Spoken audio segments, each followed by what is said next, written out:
लेथिल सुबह तो जाग गया, लेकिन उसके और अकना के बीच लड़ाई दोपहर को खत्म हो गई। इस समय वह उसकी बाहों में लेटी हुई थी, उसकी बाहें उसे कसकर पकड़े हुए थी, मानो उसे डर हो कि वह इस दुनिया से गायब हो जाएगा। लेथिल बिस्तर पर लेटे लेटे ये समझ रहा था कि क्यों अधिकांश प्राचीन राजाओं के पास विशाल हरम हुआ करते थे, वे सुंदरियों की सौम्यता में लिप्त रहते थे और जल्दी मर जाते थे। यदि उसमें अभी जैसी शारीरिक शक्ति न होती, तो उसे डर था कि पहले घंटे में ही अकना उसका सारा दूध चूस लेती। लेथिल भी खुद को भाग्यशाली मानता था कि वह कोई साधारण जादूगर नहीं था, क्योंकि उसके पास भी एक योद्धा जैसी शारीरिक शक्ति थी। इसके अलावा उन्होंने खुद से ये भी कहा कि उन्हें अपनी शारीरिक शक्ति को और अधिक विकसित करने में निवेश करना होगा।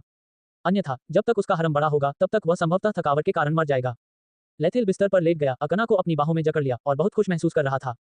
यह उसके जीवन में पहली बार था जब उसे लगा कि कोई महिला उससे इस हद तक प्यार करती है। पृथ्वी पर अपने अतीत को याद करते हुए, ठीक है, वह अब उन दर्दनाक यादों को याद नहीं करना चाहता था। हालांकि इस दुनिया में उसे भी कुछ करना है, और वह है एलेक्स और हैरिस को मारना। ऐसा लगता है एलेक्स और हैरिस अभी भी जीवित हैं। आखिरकार वे दो कमीने मुख्य पात्र हैं। उस दिन की लड़ाई के बाद उनका जीवित रहना पूरी तरह से सामान्य बात है। हालांकि सौभाग्य से पिछले 3 दिनों से भले ही केवल मेरी चेतना जागृत थी, मैंने ऊर्जा स्थान के अंदर भी विवाह के साथ अभ्यास किया। मैं प्रतिदिन साइन इन भी कर सकता था और सिस्टम के अन्य कार्यों का भी सामान्य रूप से उपयोग कर सकता था। अचानक लेथिल कांप उठा, क्योंकि उसे विवाह और अन्ना के साथ प्रशिक्षण की याद आ गई। यहाँ तक कि ऊर्जा स्थान में भी वह उस तरह नहीं मर सकता जैसे कि वह सिमुलेशन स्थान में था। हालांकि यही कारण नहीं है कि वह मृत्यु से नहीं डरता। वास्तविक दुनिया में 3 दिन, ऊर्जा स्थान के अंदर 6 दिन होते हैं। सिमुलेशन स्पेस के अंदर 9 दिन का मतलब है लेथिल का अनुमान है कि वह 1000 से ज्यादा बार मर चुका था। नीव अपडेट एट novel.com। विवाह के हाथों उसकी मृत्यु 700 से अधिक बार हुई थी। हालांकि विवाह के साथ अपने प्रशिक्षण के कारण उसने धीरे धीरे जादू की अधिक अवधारणाओं और शक्तियों को समझ लिया। वह ये भी जानता था कि वह बिना जादुई मंत्र पढ़े जादू क्यों करता है। जैसा कि विवाह ने उसे समझाया था, कौशल एक प्रकार के प्रवाह की तरह होते हैं। अधिक स्पष्ट रूप से कहें तो ये जादू का एक नया प्रवाह पैदा करने जैसा था। निम्न स्तर के जादूगरों के लिए जमीन अभी भी कठिन है और प्रवाह उनकी इच्छा के अनुसार नहीं है, इसलिए मंत्र जादू ही है जो उन्हें जादू के प्रवाह को सही दिशा में निर्देशित करने में मदद करता है। लेकिन उच्च स्तर के जादूगरों ने उस कौशल का प्रयोग हजारों, यहाँ तक कि दसियों हजार बार किया है। इसलिए एक प्रवाह बन चुका है और उसे मिटाया नहीं जा सकता। नदी की तरह इसे बनने में जितना अधिक समय लगता है, उतना ही अधिक पानी उस क्षेत्र से बहता है और नदी का तल उतना ही गहरा होता है। उच्च स्तरीय जादूगरों को बहुत अधिक जादू मंत्रों का जाप करने की आवश्यकता नहीं होती, क्योंकि उन्हें अपने कौशल का उपयोग करने के लिए केवल कुछ बुनियादी जादू मंत्रों की आवश्यकता होती है। हालांकि जो लोग 100 स्तर पार कर चुके हैं, उनके लिए जादू प्रवाह बनाना बेहद सरल है, इसलिए उन्हें अब मंत्र जादू का उपयोग करने की आवश्यकता नहीं है। इसके अलावा विवाह ने यह भी बताया कि जादू उपयोगकर्ता की मान्यताएं और ज्ञान भी प्रवाह को प्रभावित करते हैं। विवाह ने कहा कि उसके शरीर के अंदर अनगिनत अलग अलग धाराएं विद्यमान थीं। हर बार जब वह किसी कौशल का प्रयोग करता है, तो जादुई ऊर्जा को केवल प्रवाहित होने की आवश्यकता होती है, उसे निर्देशित करने के लिए जादुई भाषा का उपयोग करने की आवश्यकता नहीं होती। ये सुनकर लेथिल को तुरंत एहसास हुआ कि ऐसा लगता है कि इस दुनिया का जादू और पृथ्वी पर उसने जो ज्ञान सीखा था, वे कुछ हद तक संबंधित थे। शायद यही कारण था कि वह जादू का प्रयोग इतनी आसानी से कर लेता था। लेथिल को लगा कि यह उसका भाग्य है और उसकी अपनी ताकत और लाभ है। यद्यपि स्तर 100 से ऊपर के जादूगर शायद ही कभी जादुई भाषा का प्रयोग करते हों, किंतु स्तर 100 से नीचे ऐसा प्रतीत होता था कि वह एकमात्र ऐसा व्यक्ति था जो ऐसा कर सकता था। इस विशाल लाभ के कारण लेथिल को कौशल पुस्तकों का अध्ययन करने की आवश्यकता नहीं पड़ी। क्यों? क्योंकि उसके शरीर में पहले से ही अनगिनत धाराएं मौजूद हैं, इसलिए उसे मौजूदा कौशलों से सीखने की आवश्यकता नहीं है, क्योंकि वह शोध कर अपना स्वयं का कौशल बना सकता है। लेथिल ने गहरी सांस ली और एलेक्स और हैरिस के बारे में सोचा। उसने सोचा कि अगर वह ये कर सकता है, तो शायद वे दोनों कमीने भी कर सकते हैं। समस्या यह है कि वह सिस्टम से सजा पाए बिना एलेक्स और हैरिस को कैसे मार सकता था। यदि अलगाव फंक्शन अभी भी प्रभावी था, तो वह उन दो बदमाशों का पीछा करना जारी रख सकता था। हालांकि मामला इतना सरल नहीं हो सकता। ये फंक्शन केवल 24 घंटे तक रहता है और कूलडाउन अवधि 10 दिनों तक चलती है। हालांकि 3 दिन हो चुके थे, लेकिन उसे डर था कि शेष 7 दिनों में एलेक्स और हैरिस द्वारा हमला किए जाने पर वह कभी भी मर सकता है। लेथिल ने एक योजना के बारे में सोचते हुए आह भरी, भले ही मैं तुम्हें मार नहीं सकता, लेकिन मैं तुम्हें मौत से भी बदतर दर्द का एहसास करा सकता हूँ। लेथिल स्वीकार करता है कि वह एक अच्छा व्यक्ति नहीं है, इसीलिए अपने दुश्मनों के प्रति वह अत्यंत क्रूर होगा। युवा स्वामी, क्या आप कुछ सोच रहे हैं? अखना ने अपना सिर उठाकर स्वामी की ओर देखा और पूछा। कुछ चीजें हैं जिनसे हमें निपटना होगा। एलेक और हैरिस के बारे में। लेथिल ने सिर हिलाया और कहा, अखना, मुझ पर एक एहसान करो। युवा स्वामी, अखना ने अचानक अपना हाथ उसकी छाती पर रखा, धीरे से उसकी छाती को सहलाते हुए, ऐसा मत कहो, मुझे बताओ, मुझे आदेश दो। भले ही मैं मर जाऊं, मैं आपका दिया हुआ काम पूरा करूंगी। अरे, यह इतना खतरनाक नहीं है। लेथिल ने मुस्कुराने की कोशिश की, इसके अलावा तुम मेरी औरत हो, मुझे यंग मास्टर मत कहो। अखना ने अपना सिर हिलाया, माफ करना युवा मास्टर, मैं आपको केवल युवा मास्टर ही कह सकती हूँ। इसके अलावा बोलते समय वह अचानक थोड़ा लड़खड़ाई, उसके गाल दो बेहद प्यारे गुलाबी बादलों की तरह लाल हो गए। आपको यंग मास्टर कहने से मुझे और अधिक दिलचस्पी महसूस होती है। लेथिल, उसने सोचा कि अखना नौकरानी और युवा मालिक के बीच निश्चित प्रेम के बारे में सोच रही थी, जिससे वह और अधिक उत्तेजित महसूस कर रही थी। ठीक है, लेथिल ने आह भरते हुए कहा, आप बूढ़े तो मुझे यंग मास्टर कह सकते हैं। युवा मालिक, आप नाराज तो नहीं होना? अखना ने चिंतित होकर पूछा। नहीं, मैं तुम्हें पसंद करता हूँ, मैं इतनी छोटी सी बात पर कैसे नाराज हो सकता हूँ। धन्यवाद युवा मास्टर, आप वास्तव में बहुत दयालु हैं। अखना ने अपना सिर उसकी छाती में दबा लिया, लालच से उसकी मर्दाना गंध और हवा में दूध की सुगंध को सूंघ रही थी। मैं उतना अच्छा नहीं हूं क्योंकि आप स्थिर हैं। लेथिल ने भरी और कहा, मैं चाहता हूं कि आप एलेक्स और हैरिस के बारे में सारी जानकारी की जांच करने में मेरी मदद करें। सभी जानकारी, जिसमें उनकी प्राथमिकताएं और रहस्य शामिल हैं। इसके अलावा मैं ये भी जानना चाहता हूं कि वे अभी क्या कर रहे हैं, कहां हैं और आगे क्या करने की उनकी योजना है। हैरिस सभी जानकारी उनकी अंतर्निहित और रहस्यमय सहित बहुत सरल अचानक मुस्कुराया और कहा, बस एक दिन मैं यंग मास्टर एक जवाब है कि आप संतुष्ट हो जाएंगे। धीरे धीरे मुस्कुराना और धीरे धीरे अपनी नाक की नोक को सहलाना, मुझे तुम पर भरोसा है। इसके अलावा देखना, तुम्हारी मुस्कान बहुत खूबसूरत है। मुझे उम्मीद है कि तुम और भी मुस्कुराओगी। अकना ने सिर हिलाया, युवा मालिक, मैं केवल आपके लिए ही मुस्कुराती हूँ। ये सुनकर लेथिल को बहुत खुशी हुई। भले ही वह पुरुष हो, लेकिन असल में वह पुरुष हो या महिला, हर कोई अच्छी बातें सुनना चाहती है। जब वह पृथ्वी पर जीवित था तब मैंने उससे ऐसा कुछ कभी नहीं कहा था। ये पहली बार था जब उस पर भरोसा किया गया था। ये भी पहली बार था जब उसने इस तरह के मीठे शब्द सुने थे। रुको, अब जब मैं इसके बारे में सोचता हूँ तो ऐसा लगता है कि मेरी महिला सचिव पहले भी मुझसे अक्सर ये बातें कहती थी। हालांकि उस समय मेरी पत्नी थी, इसलिए मैंने इसकी परवाह नहीं की और उसने कहा कि वह मुझसे दूर रखी और आगे से ऐसी अंतरात्मा की बातें न कहे। मेरी महिला सचिव, मुझे आशा है कि पृथ्वी पर मेरे द्वारा व्याप्त धन से आप सुखी जीवन जिएंगी। दरअसल वह महिला सचिव बहुत अच्छी तरह से काम करती थी और लैपटॉप की जरूरतों को अच्छी तरह समझती थी। ऐसा लग रहा था कि वह अब तक की सबसे बेहतरीन महिला सचिव थी। इसलिए जब कंपनी दिवालिया हो गई तो वह चाहती थी कि वह कंपनी के दिवालिया होने से प्रभावित हुए बिना एक अच्छी जिंदगी जिए, इसलिए उसने उसे बड़ी रकम दी। अरे वास्तव में ये राशि बहुत बड़ी नहीं है, यह उसकी बेरोजगारी बीमा राशि से केवल 3 गुना अधिक है। लेकिन उसे अब भी उम्मीद है कि उस पैसे से वह दूसरे शहर जाकर एक नई जिंदगी शुरू करेगी। आछू, अचानक अकना ने फुसफुसाकर लथेले को चौंका दिया, क्या ठंड लग रही है। उसने जल्दी से अपनी शक्तियों को भर लिया और अपनी जिंदगी पीठ पर हाथ फेरने लगा। नहीं, अचानक ने अपना सिर हिलाया, हालांकि वह अभी भी शांत लेती थी, एक आलसी बिल्ली की तरह उसके दुलार का आनंद ले रही थी। मुझे लगता है कि किसी ने अभी मेरा जिक्र किया है। हे, यह शायद आपके स्वामी हैं। लाथेल की यह बात सुनकर अचानक मुस्कुराई, उसके चेहरे को उदास से चूमा और कहा, शायद। आपको जल्दबाजी करने की जरूरत नहीं है, पहले आराम करें। जब आप ठीक हों तो ऐसा करने में देर नहीं होती। इससे पहले कि लेथेल अपनी बात पूरी कर पाता, अकना ने अपने स्टोरेज बैग से एक स्क्रॉल निकाला, मैंने पहले भी ऐसा किया है। घातक अंडरस्कोर, ओए, ये तो आप जानना भी चाहते हैं। इसमें एलेक्स और हैरिस ने आज क्या खाया, वे कैसे प्रशिक्षण लेते हैं और आगे क्या करने की उनकी योजना शामिल है। घातक, ओह, तुम्हें कैसे पता चला कि मुझे इसकी जरूरत है। मैंने आज तक इस बारे में कभी कुछ नहीं कहा।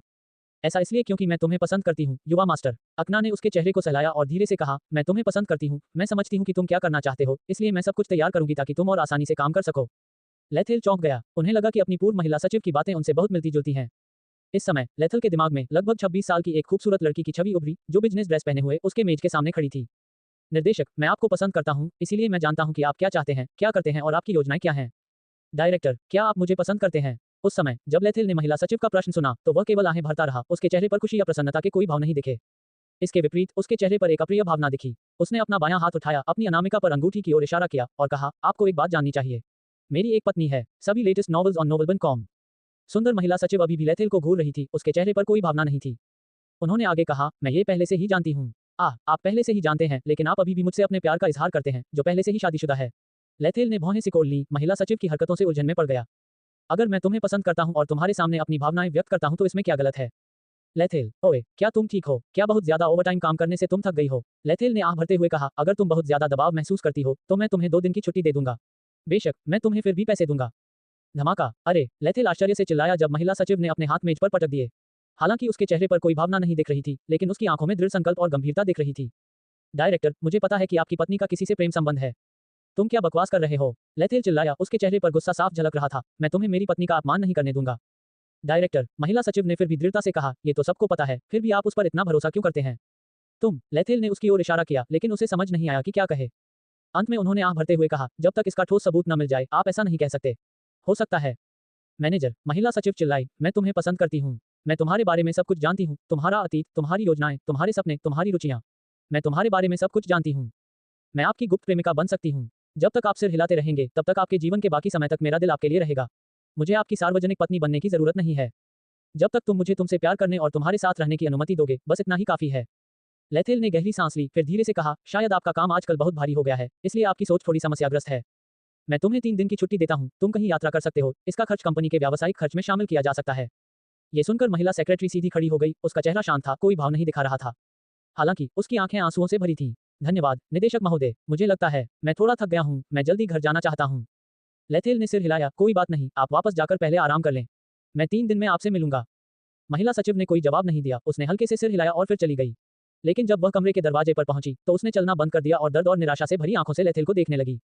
वह उसे 5 सेकंड तक घूरती रही। लेथेल को पता था कि वह उसे देख रही है, हालांकि उसने फिर भी ध्यान न देने का नाटक किया, इसके बजाय उसने अपना ध्यान टेबल पर रखी रिपोर्टों पर केंद्रित किया। अंततः महिला सेक्रेटरी ने गहरी सांस ली और कमरे से बाहर चली गई। लेथेल ने दरवाजा बंद होते देखा और अपने दिल में आह भरी, उसे बहुत थकान महसूस हुई। युवा मास्टर, हे, अचानक अकना की कॉल ने लेथेल को वास्तविकता में वापस ला दिया। उसने चिंतित भाव से उसकी ओर देखा, युवा स्वामी, क्या आप ठीक हैं? अभी उसे यह समझ में नहीं आ रहा था कि अकना उसे उसकी सेक्रेटरी की छवि की याद क्यों दिला रही है। लेथेल ने अपना सिर हिलाया, उस महिला सचिव की छवि से छुटकारा पाने की कोशिश करते हुए, मानसिक रूप से खुद को आश्वस्त करते हुए कहा, ऐसा कोई तरीका नहीं है कि वह महिला सचिव इस दुनिया में आई हो। निश्चित रूप से ऐसा नहीं हो सकता। शायद मैं बहुत ज्यादा सोच रहा था। आखिरकार, व्यक्तित्व कोई फिंगरप्रिंट नहीं है, कुछ लोगों का एक जैसा व्यक्तित्व होना सामान्य बात है। शायद अब वह लड़की अपने परिवार के साथ खुशहाल जीवन जी रही होगी। लेथेल मुस्कुराया और बोला, कोई बात नहीं, मैं ठीक हूँ। बस, मुझे अतीत की एक बहुत ही दिलचस्प बात याद आ गई। तुम्हारा अतीत? अकना ने अपना सिर झुकाया और पूछा, वह क्या है? क्या तुम मुझे बता सकती हो? नहीं, यह मेरा रहस्य है। अकना बहुत आज्ञाकारी थी और उसने कुछ और नहीं मांगा। उसने बस सिर हिलाया और धीरे से कहा, युवा स्वामी, 3 दिनों तक जब आप बेहोश थे, लिलिथ आपकी देखभाल कर रही थी। वह पूरी रात जागती रही क्योंकि उसे डर था कि तुम्हारे साथ कुछ बुरा हो जाएगा। वह सुबह सुबह ही चली गई क्योंकि मास्टर राइन उसे देखना चाहते थे। ये सुनकर लेथेल ने आह भरी। लिलिथ ने उसके लिए जो कुछ भी किया, उसके लिए वह बेहद आभारी महसूस कर रहा था। हालांकि वह मुख्य नायिका है और जब तक नायक की मृत्यु नहीं हो जाती, वह उसे छू नहीं सकता। इसके अलावा, अगर वह लिलिथ को पसंद करता है और वास्तव में उसके साथ जोड़ी बनाता है, तो वह उसके और विवाह के बीच की शर्त हार जाएगा। लेथेल झिझक रहा था, उसे समझ नहीं आ रहा था कि क्या कहे। युवा स्वामी, क्या आपको लिलिथ पसंद नहीं है? मैं नहीं जानता कि मैं तुम्हें कैसे समझाऊं। हालांकि वह और मैं निश्चित रूप से 2 समानांतर रेखाएं हैं जो शायद कभी एक दूसरे को नहीं काटेंगी। लेथेल ने आह भरते हुए कहा। युवा मालिक, अपने दिल में आप जानते हैं कि आप उसे पसंद करते हैं या नहीं? अकना ने कहा, वैसे भी वह यहाँ नहीं है। मैं आपकी औरत हूँ, मैं ये सुन सकती हूँ। लेथेल ने अपने दांत पीस लिए। उसने सोचा कि लिलिथ ने क्या किया है। उसने उसकी रक्षा की, उसकी मदद की, और इसके अलावा उसने उसके लिए बहुत कुछ किया, लेकिन उसे बदले में उसे कुछ भी नहीं चाहिए था। मुझे वह सचमुच पसंद है, लेकिन बस बहुत हो गया। अकना ने मुस्कुराते हुए लेथेल की बात काटते हुए कहा, युवा मालिक, पहले आप आराम करें, मुझे काम करने हैं। क्या आप आराम नहीं करेंगे? अकना मुस्कुराए और धीरे से उसके माथे को चूमा। चिंता मत करो, मैं जितना तुम सोचते हो उससे ज्यादा मजबूत हूँ। अपनी बात समाप्त करने के बाद अकना ने जल्दी से अपनी नौकरानी की पोशाक पहन ली, फिर कमरे से बाहर चली गई। जैसे ही वह बाहर निकली, उसका पैर कमरे के सामने बने पानी के एक छोटे से गड्ढे पर पड़ गया। उसके चेहरे पर उलझन साफ झलक रही थी, लेकिन अकना ने इसे नजरअंदाज कर दिया और जल्दी से वहां से चली गई। लेथेल ने अकना को जल्दी से जाते हुए देखा। उसने मन ही मन आह भरी, फिर कपड़े बदले। हालांकि वह सुबह से दोपहर तक अकना से जमकर लड़ता रहा, फिर भी उसे थकान महसूस नहीं हुई। इसके विपरीत, उस युद्ध में 3000 से अधिक जादुई ऊर्जा खर्च हुई। लेथेल को लगने लगा कि भले ही उसके जादुई अंग 20,000 तक बढ़ गए हों, फिर भी ये पर्याप्त नहीं है। जैसे ही वह दरवाजे से बाहर निकला, लेथेल का पैर दरवाजे के सामने पानी के एक छोटे से गड्ढे पर पड़ गया। पानी। उसने भौहें सिकोड़ी, नीचे झुका और अपना हाथ बढ़ाकर पानी के उस छोटे से गड्ढे को छुआ। युवा मास्टर। अचानक दूर से एक आवाज गूंजी और नौकरानियों का एक समूह तेजी से उसके सामने आ गया। अजीब बात यह थी कि उनके पैर थोड़े कांप रहे थे, उनके चेहरे लाल थे और उनकी नौकरानी के कपड़े भी पसीने से भीगे हुए थे। आप, युवा मालिक, एक नौकरानी ने तुरंत लेथेल की बात काटते हुए कहा, ये वर्षा का पानी है, इसे मत छुओ, ये बहुत गंदा है। बारिश का पानी। लेथेल ने खिड़की से बाहर देखा। इस समय आसमान सुंदर और धूप वाला था, बिना किसी काले बादल के, लेकिन यह पिछले दिन की बारिश का पानी है। कल बहुत बारिश हुई थी। ये सही है, कल बहुत बारिश हुई थी, इसलिए यहाँ पानी का एक गड्ढा बन गया है। ओह ओह, लेथेल ने नौकरानियों की तरफ देखा और भौहें सिकोड़ लीं। उसने अपना सिर उठाकर छत की तरफ देखा और कहा, लेकिन हमारे ऊपर एक कमरा है, यहाँ पानी कैसे गिर सकता है? इसके अलावा, अगर यह कल की बारिश का पानी है, तो यह अभी तक वहाँ क्यों है? आपने इसे अभी तक साफ क्यों नहीं किया? ये सही है, हे। नौकरानियों ने मुस्कुराने की कोशिश की। क्षमा करें, युवा मालिक, कल बहुत अधिक काम था, इसलिए हमारे पास साफ सफाई करने का समय नहीं था। कोई बात नहीं। लेथेल मुस्कुराया और बोला, तो तुम्हें इसे साफ कर देना चाहिए, इससे पहले कि अकना इसे देख ले। हाँ, युवा मास्टर, याद दिलाने के लिए धन्यवाद। लेथेल ने सिर हिलाया और मुस्कुराया, फिर चला गया। ये देखकर नौकरानियों ने राहत की सांस ली। सौभाग्य से युवा मालिक ने इस पोखर को नहीं छुआ। अगर युवा मालिक को पता चल गया कि यह किस तरह का पानी है तो ये खतरनाक है। मुझे डर है। चिंता मत करो, हमें इसे अभी साफ कर देना चाहिए। रुको, इरिटेलिस कहाँ है? हाँ, वह कहाँ है? वह यहाँ है, एक नौकरानी बोली, और सभी लोग दालान के अंत में पहुंचे। उन्होंने देखा कि इरिटेलिस दीवार से पीठ टिकाई बैठी थी, उसका शरीर जोर जोर से हिल रहा था। वह शश। इस बिंदु पर इरिटेलिस अब और नहीं रुक सका और पानी की एक साफ धारा धीरे धीरे नीचे बह निकली। ये दयनीय है, लेकिन यह आश्चर्यजनक है कि आप अब तक खुद को रोके रखने में सक्षम रहे हैं। ये सही है, मैंने नहीं सोचा था कि मास्टर सुबह से दोपहर तक ऐसा करेंगे। मैं अभी 3 बार झड़ा, मैं लगभग बेहोश हो गया था। जांचें कि क्या यहाँ कोई दृढ़ता से खड़ा है। ये तो डरावना है। अगर यंग मास्टर मुझे चुनते हैं, तो आप लोगों को मेरी मदद करनी होगी। बेशक, अगर हम एक साथ मिलकर काम करेंगे, तो हम निश्चित रूप से जीतेंगे, युवा मास्टर। इरिटेलिस जमीन पर बैठ गई, उसे बहुत शर्मिंदगी महसूस हो रही थी। ये पहली बार था जब वह इतनी उत्साहित थी, लेकिन क्या तुम पागल हो? क्या मैंने तुम्हें अपना शरीर छूने दिया? नौकरानियों ने असमंजस में कहा, लेकिन हमें लगता है कि आप बहुत असहज हैं, इसलिए हम आपकी थोड़ी मदद करेंगे। बस थोड़ा सा। इरिटेलिस चिल्लाया, 5 बार, यानी 5 बार। मुझ में अब खड़े होने की ताकत नहीं है। हे। एक अन्य नौकरानी मुस्कुराई और बोली, आप इतनी कमजोर हैं, आप युवा मालिक की सेवा कैसे कर सकती हैं? इरिटेलिस शर्मा गई और गुस्से से चिल्लाई, लेकिन वह मुझे पसंद करता है। क्या तुम्हें लगता है कि तुम हमसे ज्यादा खास हो? नौकरानियां घृणापूर्वक हंसने लगी। इरिटेलिस, मैं तुम्हें सलाह देता हूं कि तुम हमारे साथ सहयोग करो, अन्यथा तुम उसके भयानक हमले का सामना नहीं कर पाओगे। ये सही है। तुमने देखा कि कैप्टन एकना के साथ क्या हुआ, वह यंग मास्टर की ताकत का भी सामना नहीं कर सकी। क्या आप यहाँ समस्या को समझते हैं? इस परिदृश्य के बारे में सोचें, यदि आप युवा मास्टर को संतुष्ट नहीं कर सकते, तो वह ऊब जाएगा और उसे आपकी आवश्यकता नहीं होगी। इरिटेलिस ने अपना मुंह खोला, उसे बहुत आश्चर्य हुआ। हालांकि उसे लगा कि ये नौकरानियां सही थीं। वह शायद बिस्तर पर उसकी सेवा करने में सबसे अच्छी है, लेकिन अगर वह उसे संतुष्ट नहीं कर पाती तो इसका मतलब है वह बेकार है। क्या युवा मालिक को किसी बेकार व्यक्ति की जरूरत होगी? जवाब है नहीं। एरिटेलिस ने नौकरानियों की बातें सुनी और चिंतित हो गई, इसलिए उसने पूछा, क्या तुम सचमुच मेरी मदद करोगी? नौकरानियों ने तुरंत एरिटेलिस को मना लिया। बेशक, वैसे भी अब हम सभी यंग मास्टर को पसंद करते हैं, आपके पास उनके साथ सोने का अवसर है, लेकिन आप उन्हें माफ नहीं कर सकते। हम उसे परेशान तो कर सकते हैं, लेकिन हमारे पास आपके जैसा उसके साथ सोने का मौका नहीं है। अगर हम दोनों साथ मिलकर काम करें तो हम दोनों युवा मालिक के साथ सो सकते हैं और उसे संतुष्ट कर सकते हैं, समझे? एरिटेलिस को लगा कि उसके आसपास की नौकरानियां जो कह रही थी वह बहुत ही उचित थी, लेकिन उसे यह भी लगा कि कुछ अजीब था। क्या हुआ? क्या इसलिए हम पर भरोसा नहीं है? यह एरिटेलिस लड़खड़ा गया। क्या आपके पास कोई और विकल्प है? आपने कैप्टन एकना को भी यंग मास्टर की वासना के आगे आत्मसमर्पण करते देखा है। अरे, मेरा मतलब है, उसने यंग मास्टर की शक्ति के आगे आत्मसमर्पण कर दिया। ये सही है, यदि आप इतने कमजोर हैं तो आप निश्चित रूप से युवा स्वामी को मुआवजा नहीं दे पाएंगे। बिल्कुल, आपको हमारी मदद की जरूरत है। नए उपन्यास अध्याय 9 वेल बिनको पर प्रकाशित किए गए हैं। एरिटेलिस ने नौकरानियों को अपनी ओर देखते हुए देखा और तुरंत शर्मिंदा महसूस किया। क्या आप बातचीत जारी रखने से पहले मुझे कपड़े बदलने की अनुमति दे सकते हैं? क्या ये ठीक है? मेरी ड्रेस, वह समतल है, मेरे ड्रेसिंग रूम के लिए भी यही स्थिति है। नहीं, एक नौकरानी ने मुंह बनाते हुए चिल्लाते हुए कहा, जब तक आप सहमत नहीं होते आप तब तक डर सकते हैं जब तक आपकी लैपटॉप और पैंटी न सूखें। एरिटेलिस, डिग्री रो डिग्री, वह सचमुच रोना चाहती थी, उसे लगा कि ये नौकरियां उसका पीछा करने वाले लोगों से भी अधिक क्रूर थीं। ठीक है, मैं सहमत हूँ। कृपया, मुझे कपड़े बदलने दो, हो। ये सुनकर नौकरानियां एक दूसरे की ओर देखकर मुस्कुराने लगी, उनकी मुस्कुराहट लालच और उत्साह से भरी हुई थी। अल्पविराम, लेथिल, जो पहाड़ियों से नीचे जा रहा था, अचानक कांप उठा, हालांकि उसने सिर्फ अपना सिर हिलाया और आह भरी। यह एहसास उसके साथ इतनी बार हुआ कि उसे लगा कि यह सब सामान्य बात है। अब उसे उस एहसास की परवाह भी नहीं रही। लेथिल जल्दी से शार्लोट के कमरे में चला गया। जैसे ही वह कमरे में दाखिल हुई, वह ये देखकर चौंक गई कि शार्लोट फिर से वैसी ही दिख रही थी जैसी पहली बार मिली थी। उसके बाल पूरी तरह सफेद हो गए थे, चेहरा झुर्रियों से भरा था और शरीर लकड़ी की तरह दुबला हो गया था। शार्लोट, जब लेथिल ने उसका शरीर देखा तो वह रोना आ गया। वह धीरे धीरे उसके पास गया और धीरे धीरे उसके चेहरे को सहलाया। माफ करना, शार्लोट, मैंने आपकी मदद नहीं की, इसके विपरीत मैंने आपको बहुत परेशानी दी। लेथिल ने शीर्ष स्वर में कहा, उसकी आवाज शर्म और आत्मदोष से भरी हुई थी। बच्चे, अपने आप को दोष मत दो। कॉल्ड्रॉन अचानक बोला, मुझे पता है कि तुम शर्मिंदा महसूस कर रहे हो, लेकिन अभी उन भावनाओं को अपने विचारों पर हावी होने देने का समय नहीं है। आपके और उसके बीच का बंधन बहुत खास है। उसकी मदद करने के लिए सबसे अच्छा तरीका यह है कि आप और भी मजबूत बने। आपका स्तर जितना ऊंचा होगा, उसके लिए जीवन ऊर्जा को संग्रहित करना उतना ही आसान होगा। लेथिल ने यह सुना और सिर हिलाया, ओह, मुझे पता है। मुझे तब भी बहुत आश्चर्य हुआ जब वह अपनी जीवन ऊर्जा आपके साथ साझा करने के लिए सहमत हो गई, जबकि उसमें स्वयं जीवन ऊर्जा की बहुत कमी थी। ऐसा लगता है शार्लोट तुम्हें सचमुच पसंद करती है। उसकी सराहना करो, बच्चे। मुझे पता है, लेथिल ने सिर हिलाया, मैं निश्चित रूप से उसका ख्याल रखूंगा और उस दिन जैसा कुछ फिर नहीं होने दूंगा। इसके अलावा कॉल्ड्रॉन, क्या आप कोई ऐसी दवा जानते हैं जो शार्लोट की जीवन ऊर्जा बढ़ाने में मदद करेगी? बेशक मुझे पता है, कॉल्ड्रॉन ने आह भरते हुए कहा, हालांकि उन दवाओं को तैयार करने के लिए सामग्री बहुत दुर्लभ है, भले ही आपके पास सोने के सिक्कों का पहाड़ हो, आप उन्हें खरीदने में सक्षम नहीं हो सकते हैं। बहुत से उच्च स्तरीय जादूगर जब अपने जीवन काल की सीमा तक पहुंच जाते हैं तो वे भी अपने जीवन काल को बढ़ाने के लिए दवाइयां ढूंढना चाहते हैं। जीवन ऊर्जा को पुनः भरने वाली सामग्री या औषधियों को प्राप्त करने के लिए आपको काफी डरावने अस्तित्वों के साथ प्रतिस्पर्धा करनी होगी। इन शब्दों से लेथिल को कोई फर्क नहीं पड़ा, मुझे बस ये डर है कि ऐसी दवाएं नहीं होंगी। अगर वे मौजूद हैं तो मैं उनके लिए अपनी जान जोखिम में डालने से नहीं डरता। मुझे बस डर है कि मैं शार्लोट के लिए वे दवाएं लाने के लिए पर्याप्त मजबूत नहीं हूं। ठीक है, ज्यादा मत सोचो। कॉल्ड्रॉन ने आह भरी और कहा, शार्लोट की वर्तमान स्थिति काफी स्थिर है, आपको ज्यादा चिंता करने की जरूरत नहीं है। जब तक आप प्राणघातक खतरे में नहीं पड़ते या अपने जीवन को खतरे में नहीं डालते तब तक वह ठीक रहेगी। लेथिल ने सिर हिलाया, चुपचाप बैठा रहा और जाने से पहले काफी देर तक शार्लोट को देखता रहा। वह बाहर आंगन में गया, एक पेड़ की तलाश की, फिर बैठ गया और वह पुस्तक पढ़ने लगा जो एकना ने उसे दी थी। समय तेजी से बीत गया। 2 घंटे बाद लेथिल ने स्क्रॉल के अंदर की सारी जानकारी लगभग पचा ली थी। उसने अपनी ठोड़ी रगड़ते हुए मन ही मन सोचा, ऐसा लगता है एलेक्स उस प्रकार का मुख्य पात्र है जो पृथ्वी पर मरता है और उसकी आत्मा इस दुनिया में पुनर्जन्म लेती है। उसके गले की माला में निवास करने वाली गुरु की प्राचीन आत्मा के अतिरिक्त उसका कोई अन्य सहायक नहीं है। रुको, उसकी रक्षा भी दानव भगवान कर रहे हैं। अगर मैं सावधान नहीं रहा तो मुझे डर है कि दानव भगवान मुझे मार डालेंगे। लेथिल ने आह भरते हुए सोचा कि वह योडल्स का बदला कैसे ले सकता है। इसके अलावा उन्होंने एक अत्यंत महत्वपूर्ण जानकारी भी प्राप्त की। हैरिस, जिनका वास्तविक नाम बाथेटो बी बेनेटो है, बाथेटो परिवार के सदस्य हैं। लेकिन बाथेटो परिवार एक ही रात में नष्ट हो गया और उसी दिन मेरा उस परिवार के मुखिया से झगड़ा हुआ था। शायद लेथिल ने केवल एक ही परिदृश्य के बारे में सोचा। बेनेटो को लगता है कि मैं उस घटना का कारण हूं। नहीं, वह निश्चित रूप से सोचता है कि मैं ही वह व्यक्ति हूं जिसने उसके परिवार को नष्ट कर दिया, इसीलिए वह मुझसे इतनी नफरत करता है।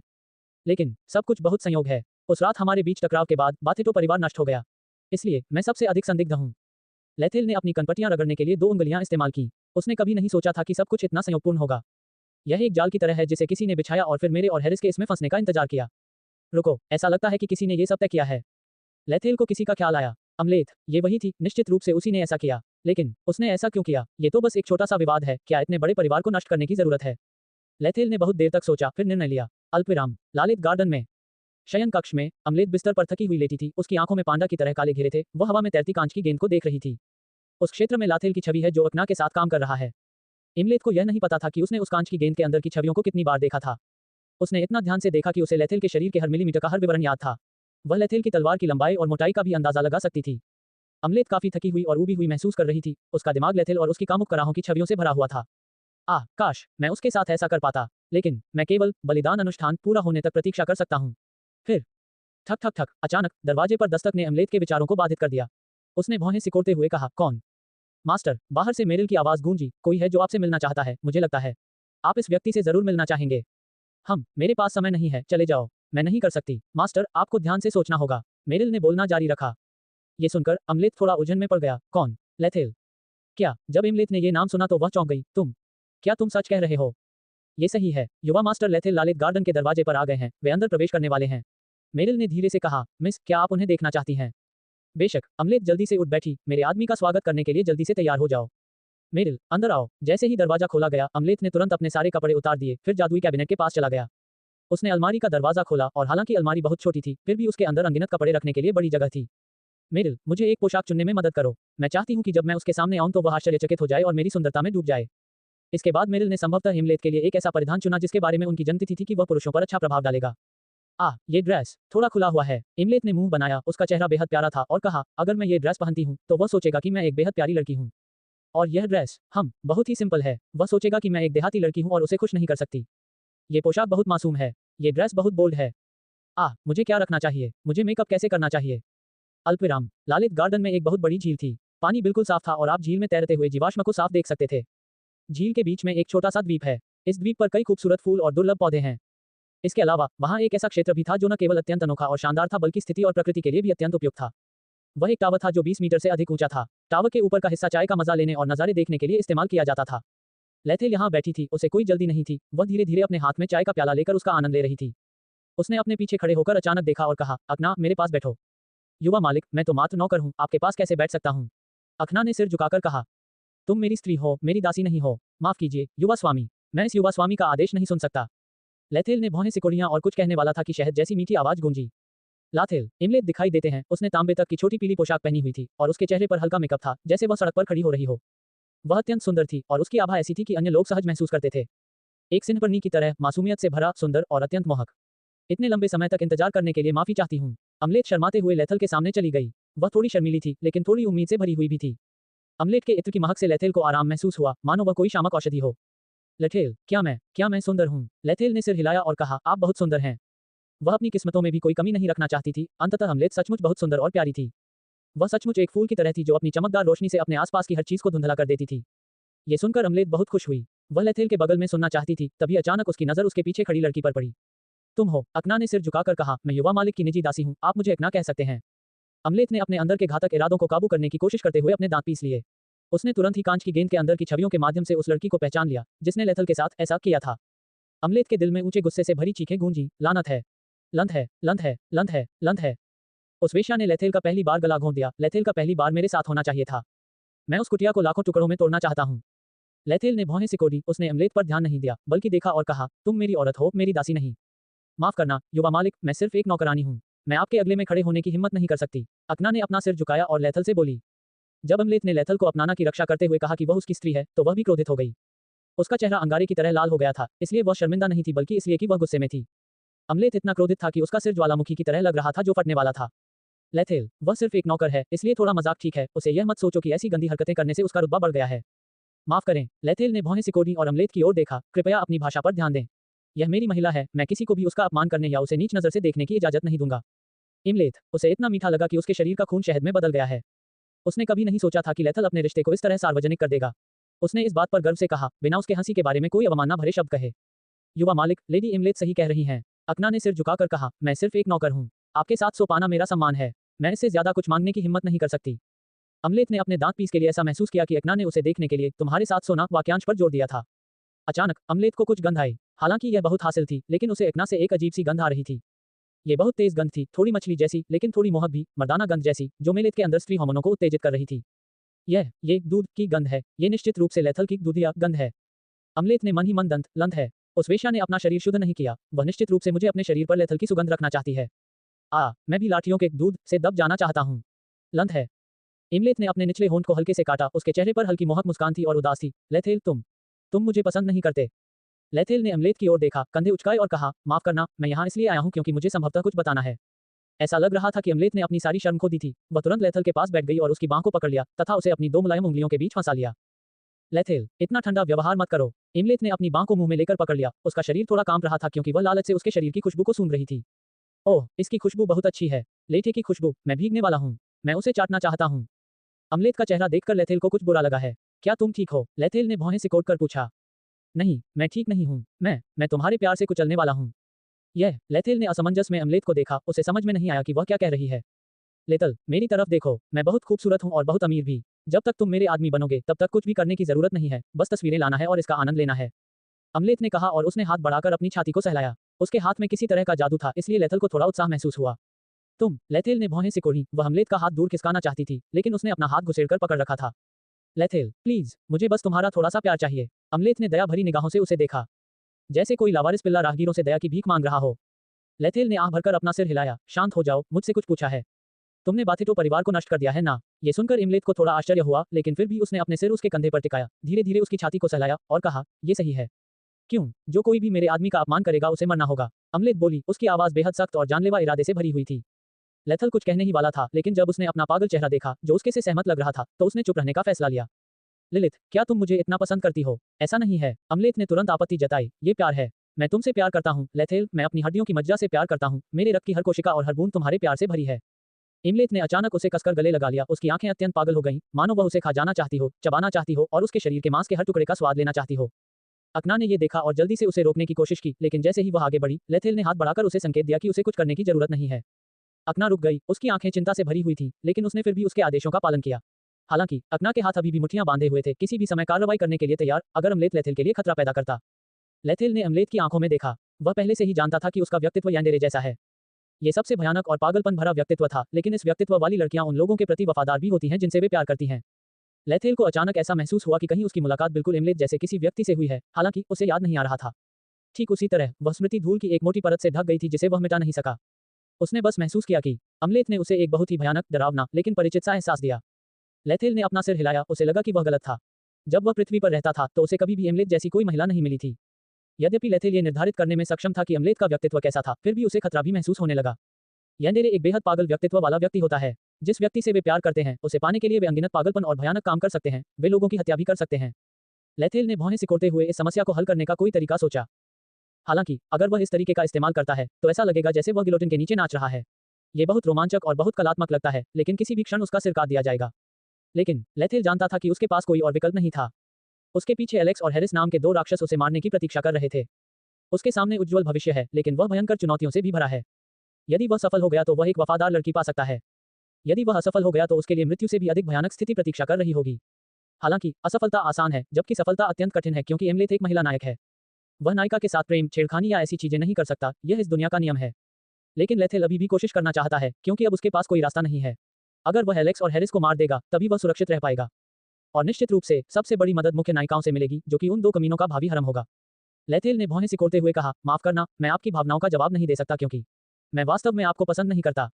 तुम और मैं बस कुछ ही बार मिले हैं। मुझे नहीं पता कि तुम किस तरह के व्यक्ति हो और मुझे ये भी नहीं पता कि तुम मुझे सचमुच पसंद करते हो या नहीं। इसीलिए मुझे बहुत खेद है। ये सुनकर अमलेत को ऐसा लगा जैसे आसमान टूट पड़ा हो। उसके दिल में पिछले जन्म की खुशनुमा यादें ताजा हो गईं। उस समय लेथेल सिर्फ उससे प्यार करता था, हमेशा मुस्कुराता था और कहता था कि वह उससे प्यार करता है। अब बात अलग है, क्योंकि वह मलयकोट और दूर की नजरों से देख रहा था। उसने दूसरी महिलाओं की रक्षा के लिए उससे नाराज होने का नाटक भी किया। अमलेत ने अपने हाथों को भींच लिया और उसके दिल में एक अजीब सा विचार आया, लेथेल, अगर मैं तुम्हारा मालिक नहीं बन सकता तो कोई भी तुम्हारा मालिक नहीं बन सकता। यदि आप मर जाते हैं तो कोई भी आपका मालिक नहीं बनेगा। नवीनतम उपन्यासों का अनुसरण करें और novelben.com। ये सही है, अगर तुम मर गए तो तुम्हें आसपास की औरतें मेहनत में हिस्सा लेना होगा। मैं उन्हें अच्छी तरह से देखना चाहता हूँ। चिंता मत करो लेथल, मैं तुम्हारे साथ मर जाऊंगा। हालांकि अचानक लेथल की आवाज ने अमलेत के विचारों को बाधित कर दिया। मैं अभी ऐसा पसंद नहीं कर सकता, लेकिन भविष्य में कुछ हो सकता है। पहले हम दोस्त बन सकते हैं, ठीक है? इमलेत ने अपना मुंह दिखाया। जब उसने लेटे को देखा तो उसका चेहरा चौड़ा हो गया। हकलाते हुए बोली, क्या तुम सच कह रहे हो? हम दोस्त हो सकते हैं, है ना? ये सही है। लेथेल ने सिर हिलाया और प्रगति से कहा, चलो दोस्त बनने से शुरुआत करते हैं। अगर हम एक जोड़े बनने के लिए पर्याप्त रूप से अनुकूल नहीं हैं, तो हम दोस्त बने रह सकते हैं। क्या हुआ? क्या आप ऐसा नहीं चाहते? तो नहीं नहीं नहीं, अमलेत ने जल्दी से कहा, दोनों हाथों से उसकी खूबियों को पकड़ते हुए, जिससे लेथल को दर्द महसूस हुआ। मैं सहमत हूँ, अब हम दोस्त हैं, बहुत करीबी दोस्त हैं, है ना? ये सही है, लेकिन आप बहुत सीधे गले लगाते हैं। लेथेल ने भौहें सिकोड़ी, उसके चेहरे पर थोड़ी असहजता दिख रही थी। अमलेथ चौंका, जल्दी से लेथल की बांह छोड़ी, मुस्कुराया और कहा, माफ करना, सच में माफ करना, मैं थोड़ा उत्साहित था। लेथल, तुम ठीक है, मैं भी नाराज नहीं हूँ। बस तूने मेरे लिए कुछ परेशानी खड़ी कर दी। आपका क्या मतलब है? बात तो परिवार में कोई जीवित है, वह मेरे लिए परेशानी खड़ी कर रहा है। ये सुनकर अमलेथ ने प्रसन्नतापूर्वक कहा, लाथेल क्रोधित मत हो। उसने कहा और अपने हाथ उसके सीने के बीच में रखा और उसे धीरे धीरे से रगड़ने लगी, जैसे वह उसका गुस्सा कम करना चाहती हो। वह और भी करीब चली गई और अपनी बड़ी बड़ी चोटों को उसके रिश्तेदारों पर रगड़ने लगी। लाथेल, मैं ये केवल तुम्हारे बावजूद के लिए करना चाहता हूँ। मेरे लिए अच्छा है। लेथेल ने भौहें सिकोड़ी। इमलेथ ने जल्दी से कहा, लेथेल, तुम बहुत कमजोर हो, तुम में मजबूत बनने की इच्छा शक्ति भी नहीं है। इसलिए मैं बाथेटो परिवार को तुम्हारे लिए एक कदम के रूप में इस्तेमाल करना चाहता हूँ। अमलेथ, तुम मुझे खतरे में डाल रहे हो, क्या ये पता है? क्या ये पता है कि बेनेटो, या अधिक सटीक रूप से कहें तो हैरिस, खतरनाक है? हा हा हा हा। इमलेथ हंसी, उनकी हंसी पवन झनकार की ध्वनि की तरह थी, स्पष्ट और मोहक। लेथल, तुम बहुत अधिक चिंता कर रहे हो। मैंने हारिस का बहुत ध्यान से अध्ययन किया है और निश्चित रूप से मैं उन्हें बहुत अच्छी तरह से जानता हूँ। न बहुत कमजोर, न बहुत मजबूत, बस अभ्यास के लिए एक उपयुक्त प्रतिद्वंद्वी। इसके अलावा अगर कोई जानलेवा खतरा हुआ तो मैं जरूर बचाऊंगा। वह तो बस एक कीड़ा है, अगर मैं अपने पैर घुमाऊं तो उसे कुचलकर मार सकता हूं। लेथेल ने उलझन और थोड़ी असहजता भरी आंखों से अमलेथ की ओर देखा। अमलेथ, क्या पता है कि अभी 3 दिन पहले परीक्षा के तीसरे चरण के दौरान क्या हुआ था? क्या मतलब है तुम्हारा? अमलेथ ने उलझन में पूछा, क्या तुम्हारा मतलब है और उन 2 लड़कों के बीच की लड़ाई से है? हा हा हा हा, मुझे पता था। लेथल, तुम बहुत ताकतवर हो, तुमने आसानी से उन 2 कुत्तों का खात्मा कर दिया। भले ही वे जीवित हैं, लेकिन मेरा मानना है कि तुम उन्हें आसानी से मार सकते हो, है ना? लेथेल ने भौहें सिकोड़ी। इस समय उसे एहसास हुआ कि उस लड़ाई के बारे में सच्चाई और सच्चाई छिपी हुई थी। वास्तव में ये लड़ाई सरल नहीं थी, क्योंकि दानव भगवान या अंधकार राजा ने भी इसमें भाग लिया था। वह अंधकार राजा के अस्तित्व के बारे में विवाह और कॉलेद्रोन की बुरा जान पाया। ऐसा लगता है अमलेथ बहुत सरलता से सोच रही है। हालांकि अगर मैं अभी सच बताऊंगा तो वह निश्चित रूप से मुझ पर विश्वास नहीं करेगी। अगर वह मेरी बात पर विश्वास भी कर ले तो वह लड़ाई की परवाह भी नहीं करेगी। लेथेल ने भौहें सिकोड़ ली, क्योंकि उन्हें समझ में नहीं आ रहा था कि इस समस्या का समाधान कैसे किया जा सकता है। लेथेल, तुम मेरे किए से परेशान हो, अमलेथ ने कहा, उसकी आवाज अचानक और थोड़ी उन्मत्त हो गई। लेथल कांप उठा, उसे घबराहट महसूस हुई। उसने अपना सिर हिलाया और कहा, नहीं, मुझे बस ऐसा लगता है कि तुम मेरी बहुत परवाह करते हो। बेशक, अमलेथ ने तुरंत कहा, लेथेल, मुझे तुम्हारा बहुत ख्याल है। मैं उनसे बहुत प्यार करता हूँ। मैं जो कुछ भी करता हूँ वह सिर्फ तुम्हारे इंतजार के लिए करता हूँ। लाथेल, लेकिन लेथेल ने अचानक अमलेथ के शब्दों को काटते हुए कहा, तुम मुझे परेशान महसूस करो। क्या? अमलेथ चौंक गया, उसके काले अविश्वास से भर गईं। क्या आप जानते हैं कि हैरिस में एक अत्यंत विचित्र प्रतिभा है? आपका क्या मतलब है? ऐसा लगता है कि वह अंधकार राजा का छात्र है। हे, इमलेथ को बहुत आश्चर्य हुआ। उसने भौहें सिकोड़ी और मेलिन की ओर देखा। मेलिन ने फिर अपना सिर हिलाया, ऐसा लग रहा था जैसे वह भी यह नहीं जानती थी। मैं लगभग उसके हाथ मर गया था। अमलेथ, उसने अपनी आंखें चौड़ी की और हकलाते हुए समझाया, ये लेथेल, मैंने नहीं सोचा था कि वह इतना मजबूत था। मैं बस उस मुट्ठी को आपके लिए एक कदम के रूप में इस्तेमाल करना चाहता था। लेथल ने आह भरी और अपना सिर हिलाया, तुमने मुझे निराश किया है। लेथ, मैं चलता हूं कि तुम मेरे लिए सबसे अच्छा चाहते हो, लेकिन तुमने हैरिस के बारे में पूरी तरह से शोध नहीं किया। अब मुझे डर है कि अंधकार राजा ने उसे और अधिक शक्तिशाली बना दिया है और मेरी जान खतरे में पड़ गई है। लेथेल, इमलेथ ने अपने दांत पीसते हुए लेथेल को शांत करने की कोशिश की। चिंता मत करो, मैं अपनी हत्या टीम को उसे मारने दूंगा। मैं वादा करता हूँ, कल नहीं, आज रात वह निश्चित रूप से मर जाएगा। हाँ, अगर उसे मारना इतना आसान होता तो मैं बहुत पहले ही ऐसा कर चुका होता। लेथेल ने नाराज और क्रोधित होने का नाटक किया। हैरिस अब आपके हाथ में एक साधारण शतरंज का मोहरा नहीं है। दानव भगवान और अंधकार राजा दोनों उसकी रक्षा करते हैं। मुझे बताओ, मुझे क्या करना चाहिए? ये सुनकर अमलेथ को भी आश्चर्य हुआ। वह ये नहीं मानती थी कि इस मामले में दानव भगवान भी प्रकट हुए थे। हालांकि उसने यह नहीं सोचा था कि लेथल झूठ बोलेगा, और इसके अलावा वह लेथल की कही बात पर पूरी तरह से विश्वास करती थी। माफ करना लेथेल, बस। लेथेल ने आह भरते हुए अमलेथ के शब्दों के बीच में ही टोकते हुए कहा, मैं तुम्हें दोष नहीं देना चाहता, लेकिन अमलेथ, मुझे भी निजी स्थान चाहिए। मैं कोई नकलची नहीं हूं जिसे तुम नियंत्रित कर सको, समझती हो? ये सुनकर अमलेथ की आंखें अचानक नम हो गईं और उसके बाद आंसुओं की 2 धाराएं बह निकलीं। उसने दांत पीसते हुए कहा, माफ करना, मैं। उसका शरीर हिंसक रूप से कांप रहा था, लगातार पीछे हट रहा था। इस समय अमलेथ को अचानक लगा कि लेथेल धीरे धीरे उससे दूर जा रहा है। यदि वह लगातार उसे बचाता है तो वह शिकार कर रही है। इससे वह उत्साहित होगी और उसे उत्साह भी महसूस होगा। लेकिन जब लेथेल ने सीधे उसका सामना किया और अपनी पसंद और भावनाओं की, तो उसे डर लगा। जैसे एक शिकारी हिरण का शिकार करता है, लेकिन हिरण क्रोधित हो जाता है और शिकारी पर हमला कर देता है। इससे शिकारी चौंक जाता, डर जाता और समझ नहीं पाता कि क्या हुआ। इमलेथ को बिल्कुल भी ये पता नहीं था कि चीजें उसके नियंत्रण से बाहर क्यों हो गईं। माफ करना लेथल, इमलेथ हकलाया और उसने अपने मुद्दों को उठाना बंद कर दिया, क्योंकि उसके द्वारा तैयार किए गए सभी शब्द विचलित हो गए। ठीक है, मैं बस यही उम्मीद करता हूं कि तुम अब इतनी जल्दबाजी में काम नहीं करोगे। लेथेल ने आह भरी और कहा, मेरा अपना जीवन और विचार हैं। मैं किसी का बच्चा नहीं बनना चाहता। तुम क्या समझती हो? मैं समझती हूँ। अमलेथ ने अपना सिर झुका लिया। वह रोते हुए अपनी भावनाओं को नियंत्रित नहीं कर सकी। अचानक किसी गर्म चीज ने उसके पूरे शरीर को ढक लिया। ये बहुत ही गर्म एहसास था। मर्दाना खुशबू उसकी नाक में घुस गई जब एक आदमी की बाहें उसे कसकर गले लगा रही थी। यह ऐसी चीज है जो वह हमेशा से चाहती थी। उस आदमी से गले मिलना जिसे वह सबसे ज्यादा याद करती थी, जिसे सबसे ज्यादा प्यार करती थी और जिसके लिए सबसे ज्यादा तरसती थी। वह लालच से उसकी मर्दाना गंध सूंघ रही थी और वह अपना शरीर उसके शरीर से रगड़ रही थी। लेथेल, इमलेत को बहुत आश्चर्य हुआ, उसने कभी नहीं सोचा था कि ये दृश्य घटित होगा और यह अभी घटित हुआ। लेथेल ने भौहें सिकोड़ी, वह सिस्टम की सजा अधिसूचना का इंतजार करता रहा, लेकिन कोई अधिसूचना नहीं आई। अजीब बात है, क्या ये हो सकता है? मैं ये बात एक महिला पात्र से कह सकता हूँ। लेथेल ने मन ही मन सोचा। उन्होंने 2 उद्देश्यों से अमलेत को गले लगाया। सबसे पहले, वह उसे आश्वस्त करना चाहता था। उसने अनुमान लगाया कि अमलेत एक यान्डेरे प्रकार की थी और अगर उसने उसकी नकारात्मक भावनाओं को सामान्य स्तर से ज्यादा होने दिया, तो उसे डर था कि खतरे में वही होगा। अब तक, लेथेल के शब्द केवल अमलेत की भावनाओं की सीमाओं को जानने के लिए थे और वह ये भी जानना चाहता था कि क्या वह वास्तव में उसे पसंद करती है या नहीं। अब तक लेथेल के शब्द सिर्फ अमलेत की भावनाओं की सीमाएं ढूंढने के लिए थे और वह ये भी जानना चाहता था कि क्या वह अमलेत का इस्तेमाल करना चाहती है। दूसरा उद्देश्य सिस्टम की सीमाएं ढूंढना है। अगर वह अमलेत का इस्तेमाल करना चाहता है तो उसे इसकी कीमत चुकानी होगी। बेशक, उसे जो कीमत चुकानी थी उसमें उसके साथ अंतरंग संपर्क भी शामिल था। इसीलिए वह ये जानना चाहता था कि सीमा कहाँ है, ताकि वह मुख्य नायिका से संपर्क कर सके। अगर मैं मुख्य नायिका को गले लगा लूं, तो भी सिस्टम आपको चेतावनी संदेश नहीं देगा। इसलिए लेथेल ने आगे बढ़ने का फैसला किया। उसने धीरे से अमलेत की ठोड़ी उठाई और वे एक दूसरे को देखने लगे, जिससे अमलेत का चेहरा लाल हो गया। इस समय वह उसकी संपूर्ण सुंदरता की प्रशंसा कर सकता था। वह बहुत सुंदर थी, इतनी सुंदर कि वह उसकी सुंदरता में डूब जाना चाहता था। उसके चेहरे पर आंसू की 2 धारें रह गईं, जिससे वह थोड़ी दयनीय लग रही थी और उसके दिल में उसे बचाने की भावना जागृत हो रही थी। हालांकि लेथेल अभी भी अपना धैर्य बनाए रखने में सक्षम था। उसने धीरे से कहा, मैं तुमसे नफरत नहीं करता, मैं बस ये चाहता हूं कि तुम थोड़ा आज्ञाकारी बनो। अमलेत ने अपनी आंखें चौड़ी करके महसूस किया कि लेथेल अब बेहद सुंदर, शांत और चमकदार हो गया था। मैं अमलेत हकलाते हुए बोली। उसे अचानक अपना पिछला जीवन याद आ गया। लेथेल ने उसे बहुत मिठास और बहुत कोमलता दी थी, लेकिन वह इसकी बिल्कुल भी सराहना नहीं करती थी। उसने तो ये भी सोचा कि यह काम तो लेथेल को ही करना था, इसलिए वह उसकी ज्यादा परवाह नहीं करती थी। जब तक वह मर नहीं गया, उसे घर की ठंडक का एहसास नहीं हुआ, क्योंकि घर की गर्माहट खत्म हो गई थी। उसे लगा कि दूसरे पुरुषों की मीठी बातें बहुत ही घृणित, उबकाई पैदा करने वाली और झूठ से भरी हुई थी। जब लेथेल ने ये शब्द कहे तो उसका दिल उत्साह से तेजी से धड़कने लगा। वह अकेला ऐसा व्यक्ति था जो उसे शर्म से लाल कर सकता था और उसे इतना मीठा महसूस करा सकता था कि वह हमेशा के लिए उसके शब्दों में डूब जाना चाहती थी। लेकिन जब वह मर गई, तो उसे पता चला कि भले ही उसे उसकी अफसोस हो, लेकिन बहुत देर हो चुकी थी। ये वह था जिसने उसे स्वयं से दूर कर दिया था, ये वह था जिसने उसे मार डाला था। नहीं, यह मेरा दोष नहीं है। ऐसा इसलिए हुआ क्योंकि उस पर मुझ पर भरोसा नहीं था। उसने मुझसे दूरी बनाने की पहल की, यह उसकी गलती थी। लेकिन मैं उसे माफ करने के लिए तैयार हूँ, मैं उसे फिर से प्यार करने के लिए तैयार हूँ। अपने मन में अमलेथ ने तुरंत अपने सभी पापों से इनकार कर दिया और उन सब का दोष लेथल के सिर पर डाल दिया। लेकिन केवल इतना ही नहीं, उसे ये भी लगा कि वह बहुत निस्वार्थ थी, क्योंकि उसने लेथल पर की गई सभी गलतियों को माफ कर दिया था। वह दयालु है कि वह उससे पूर्ण प्रेम करके उस पर एहसान कर रही है। बेशक लेथेल को इनमें से कुछ भी पता नहीं था, क्योंकि वह तो बस सिस्टम की सर्वोच्च सीमा का पता लगाने की कोशिश कर रही थी। मुझे नियंत्रित करने की कोशिश मत करो, ये केवल मुझे असहज महसूस कराएगा और अधिक घृणा करेगा। नए उपन्यास अध्याय 9 वेल बिनको पर प्रकाशित किए गए हैं।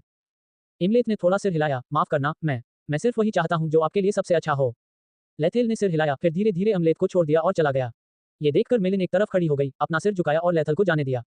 लेथेल दरवाजे की तरफ बढ़ा और अचानक रुक गया। उसने आह भरते हुए कहा, अगली बार मैं चाय पीने आऊंगा, फिर सवाल करने नहीं।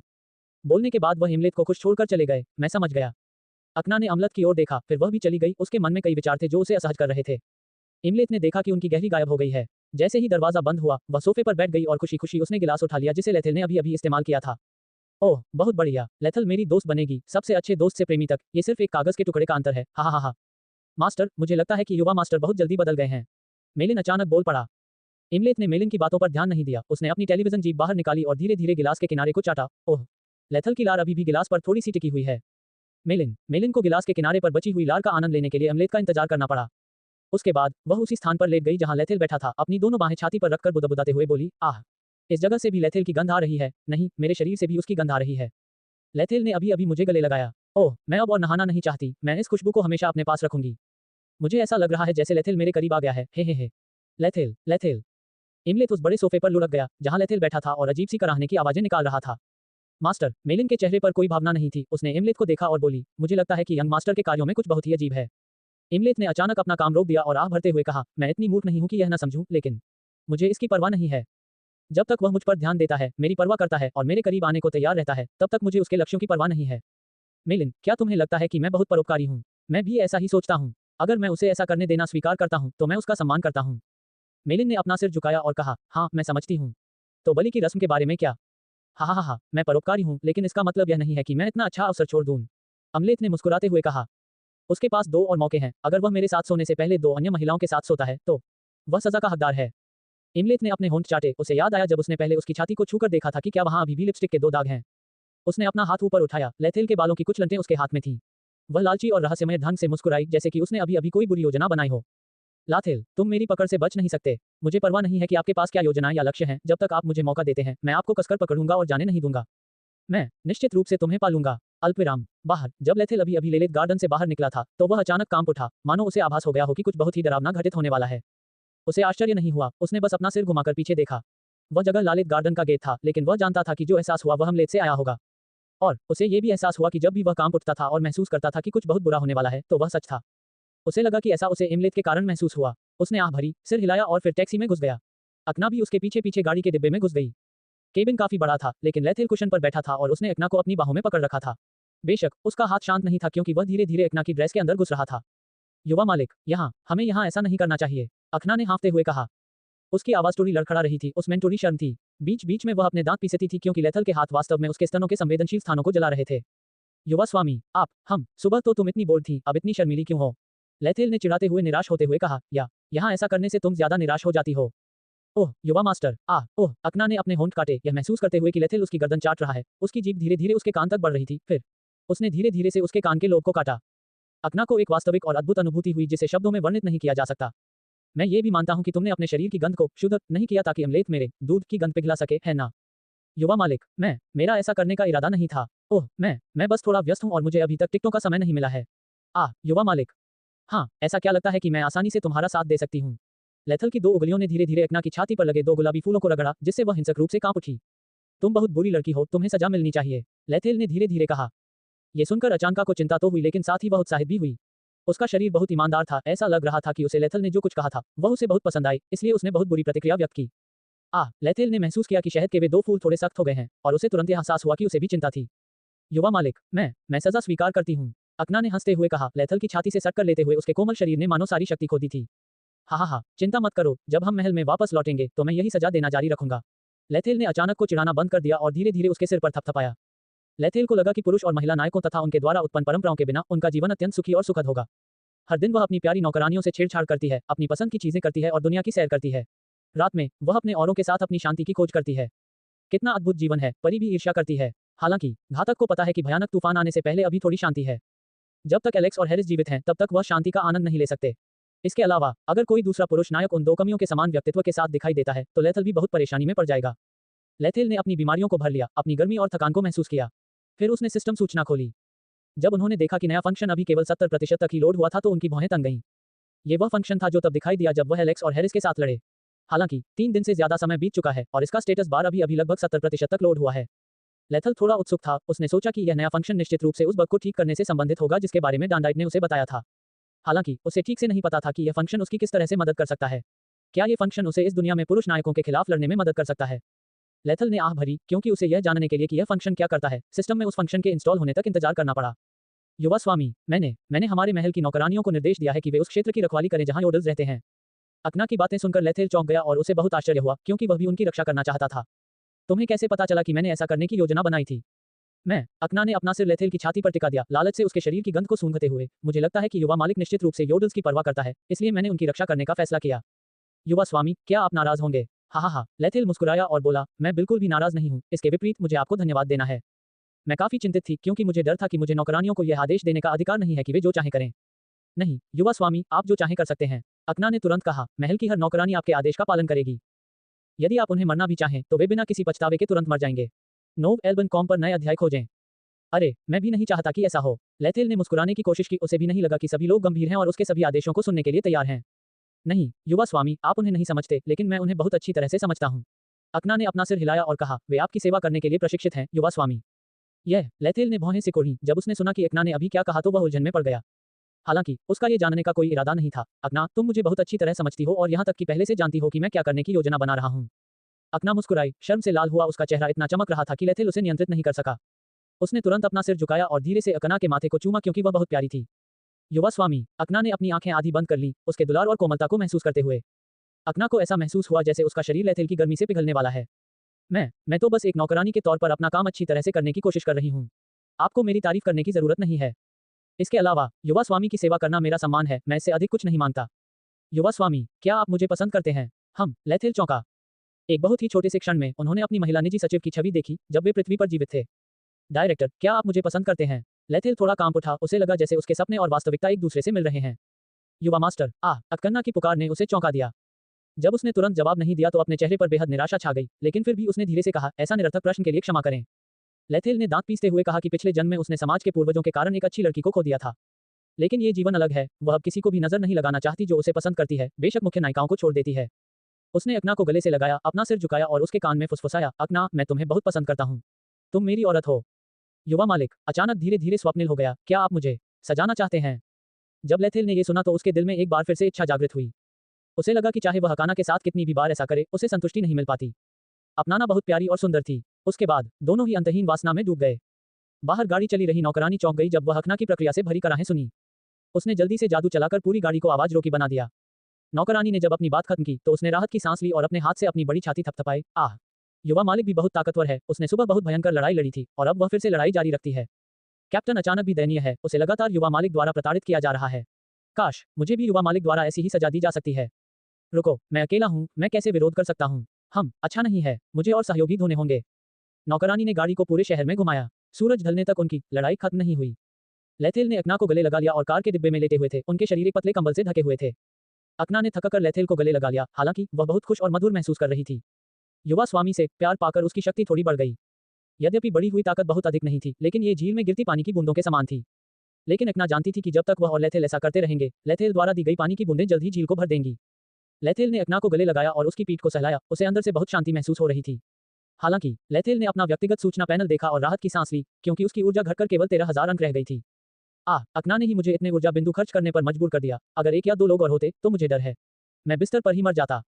मुझे ऊर्जा की खुराक ढूंढनी होगी। वर्तमान में मैं केवल करोल में बिकने वाली कुछ दवाओं का उपयोग करता हूँ। अगर मेरे पास और अधिक खाली समय होगा तो मैं कॉल्ड्रॉन द्वारा बताई गई दवा की तलाश करूंगा। रुको, ये तो। लेथेल अचानक चौंक गया जब उसने देखा कि उसकी एक जानकारी बदल दी गई थी। हरम अंक 180, हरम पॉइंट 150 से बढ़कर 180 हो गए हैं, इसका क्या मतलब है? और यह क्यों बढ़ा? लेथेल को याद आया कि अकना के साथ सोने के बाद हरेम पॉइंट फंक्शन सक्रिय हो गया था और उसका स्कोर 150 था। लेकिन अब यह संख्या बढ़कर 180 हो गई थी, जिससे लेथेल को उलझन महसूस हुई। हरेम पॉइंट ये दर्शाता है कि एक महिला का प्रभाव मुझ पर कितना प्रभाव डालता है और यह मेरे भाग्य में भी वृद्धि करता है। अकना का हरेम पॉइंट बढ़ गया है, जिसका मतलब है कि वह मेरी मदद कर सकती है और मेरे लिए अधिक भाग्य ला सकती है। तथापि लेथेल ने एक संभावना के बारे में सोचा जिससे अकना के हरेम पॉइंट में वृद्धि हो सकती थी, हालांकि वह निश्चित नहीं था। शायद मुझे कुछ और बार कोशिश करनी चाहिए। अगर मेरा अनुमान सही है तो मेरे पास अपने हरम को चलाने का एक तरीका है। इसके अलावा मेरा हरम जितना मजबूत होगा, मैं उतना ही सुरक्षित रहूंगी और इस दुनिया में जीवित रहना उतना ही आसान होगा। लेथेल ने अपनी ठोड़ी रगड़ते हुए कई चीजों के बारे में सोचा। युवा मास्टर, अचानक अकना की आवाज गूंजी जिसने उसके विचारों को बाधित कर दिया। अकना, क्या तुम सो नहीं रही हो? अकना ने अपना सिर उसकी छाती पर टिका दिया और धीरे से बोली, नहीं, युवा मालिक द्वारा इतनी ऊर्जा और दूध से पुरस्कृत किए जाने के बाद मुझे थकान महसूस नहीं हो रही है। मेरे पास आपको देने के लिए कुछ है, युवा मास्टर। जब अकना ने बोलना समाप्त किया तो उसने अपने अंतरिक्ष बैग से एक छोटा लाल डिब्बा निकाला और उसके हाथ में रख दिया। लेथेल ने भौहें सिकुड़ी, डिब्बा खोला और हर्बल सुगंध उसकी नाक में घुसी जिससे वह चौंक गया। डिब्बे के अंदर मटर के आकार की 10 छोटी गोलियां थीं। हालांकि उन सभी के ऊपर 2 सफेद प्रकाश रेखाएं थीं और वे बेहद अच्छी खुशबू छोड़ती थीं। युवा गुरु, अकना ने समझाया, यह एक उच्च स्तरीय ऊर्जा पुनर्प्राप्ति दवा है। ये दवा सामान्य ऊर्जा पुनर्प्राप्ति दवा से अलग है। इसका स्तर 4 स्टार है। एक गोली 80 स्तर के जादूगर को एक दिन में ही अपनी सारी ऊर्जा पुनः प्राप्त करने में मदद करने के लिए पर्याप्त है। ये सुनकर लेथेल ने गहरी सांस ली, अजीब महसूस किया और पूछा, आपको कैसे पता कि मुझे ऊर्जा बहाल करने के लिए दवा की आवश्यकता है? अकना मुस्कुराई, युवा मास्टर, आपने मुझे इतनी ऊर्जा दी है। मुझे लगा कि आप में निश्चित रूप से ऊर्जा की कमी होगी, इसलिए मैंने ये दवा पहले से तैयार कर रखी थी। इसके अलावा आपको अभ्यास या लड़ाई की भी जरूरत है। अगर आपके पास ये दवा है तो आप निश्चित रूप से ऊर्जा की कमी की चिंता किए बिना अधिक आराम से लड़ सकेंगे। वाह, लेथेल ने अपना मुंह खोला, अकना, मुझे लगता है कि तुम मुझसे बेहतर समझती हो। अकना ने अपना सिर झुकाया और धीरे से उसकी छाती को चूमा, युवा मालिक, मैं हर समय केवल आपके बारे में सोचती रहती हूँ। लेथेल ने सिर हिलाया, भौहें सिकोड़ी और कहा, आपको ये दवा कहाँ से मिली? ये बहुत महंगी रही होगी, है ना? अकना ने सिर हिलाया, ये रैंक क्वेस्ट से प्राप्त पुरस्कार है, मुझे लगता है कि मैं उनका उपयोग नहीं करना चाहती। युवा मास्टर को मुझसे ज्यादा उनकी जरूरत है। ये सुनकर लेथेल ने और भी कोमलता से अकना की ओर देखा। हालांकि उसने अभी तक कोई साहसिक खोज नहीं की थी, फिर भी वह कल्पना कर सकता था कि ये रैंक खोज कितनी खतरनाक होगी। ये बहुत कीमती है, मैं इसे स्वीकार नहीं कर सकता। लेथेल ने अपना सिर हिलाया, ढक्कन बंद किया और बॉक्स अकना को सौंप दिया। अकना बस मुस्कुराई, उसके ऊपर लेट गई और धीरे से उसके चेहरे को सहलाया। उसकी त्वचा से रगड़ने से उत्तेजना की भावना पैदा हुई जिसे बयान करना मुश्किल था। इसके अलावा उसके 2 नर्म पहाड़ उसकी छाती पर इतनी कसकर दबाव डाल रहे थे कि वे विकृत हो गए थे। युवा गुरु, आप मुझे ऊर्जा देते हैं और मुझे मजबूत बनने में मदद कर सकते हैं। अकना ने धीरे से कहा, ये दवा, ये केवल मेरी ऊर्जा को बहाल करने में मेरी मदद कर सकती है। यदि आप मेरी मदद जारी रखना चाहते हैं तो आपको इसे स्वीकार करना होगा। ये सुनकर लेथेल को लगा कि यह बहुत ही उचित है। उन्होंने आह भरी और कहा, अच्छा, तो धन्यवाद। अकना ने अपना सिर हिलाया, युवा स्वामी, आपको मुझे धन्यवाद देने की आवश्यकता नहीं है। आपकी सेवा करना मेरा सम्मान है, मुझे आपके धन्यवाद की आवश्यकता नहीं है। मुझे बस तुम्हारे पास रहने की जरूरत है। तुम्हारी थोड़ी सी गर्मजोशी, तुम्हारा थोड़ा सा प्यार महसूस करना, बस इतना ही काफी है। लेथेल को लगा कि अकना दयनीय है। ऐसा लग रहा था कि उसकी और अकना की स्थिति इतनी अलग थी कि इससे उसे थोड़ी शर्मिंदगी महसूस हुई। उसने अकना को कसकर गले लगाया, अपना सिर झुकाया और उसके होठों को हल्के से चूमा। मैं तुम्हें हमेशा प्यार करूंगा जब तक कि तुम मुझे धोखा न दो। मैं आपको कभी धोखा नहीं दूंगा, युवा मास्टर। अकना की बात सुनकर उसे उसकी बातों पर पूरा विश्वास हो गया। युवा मालिक, अब हम करोल नीलामी केंद्र पर जाएंगे, अकना ने कहा। हम वहां किस लिए जा रहे हैं? लेथेल ने भौहें सिकोड़कर पूछा।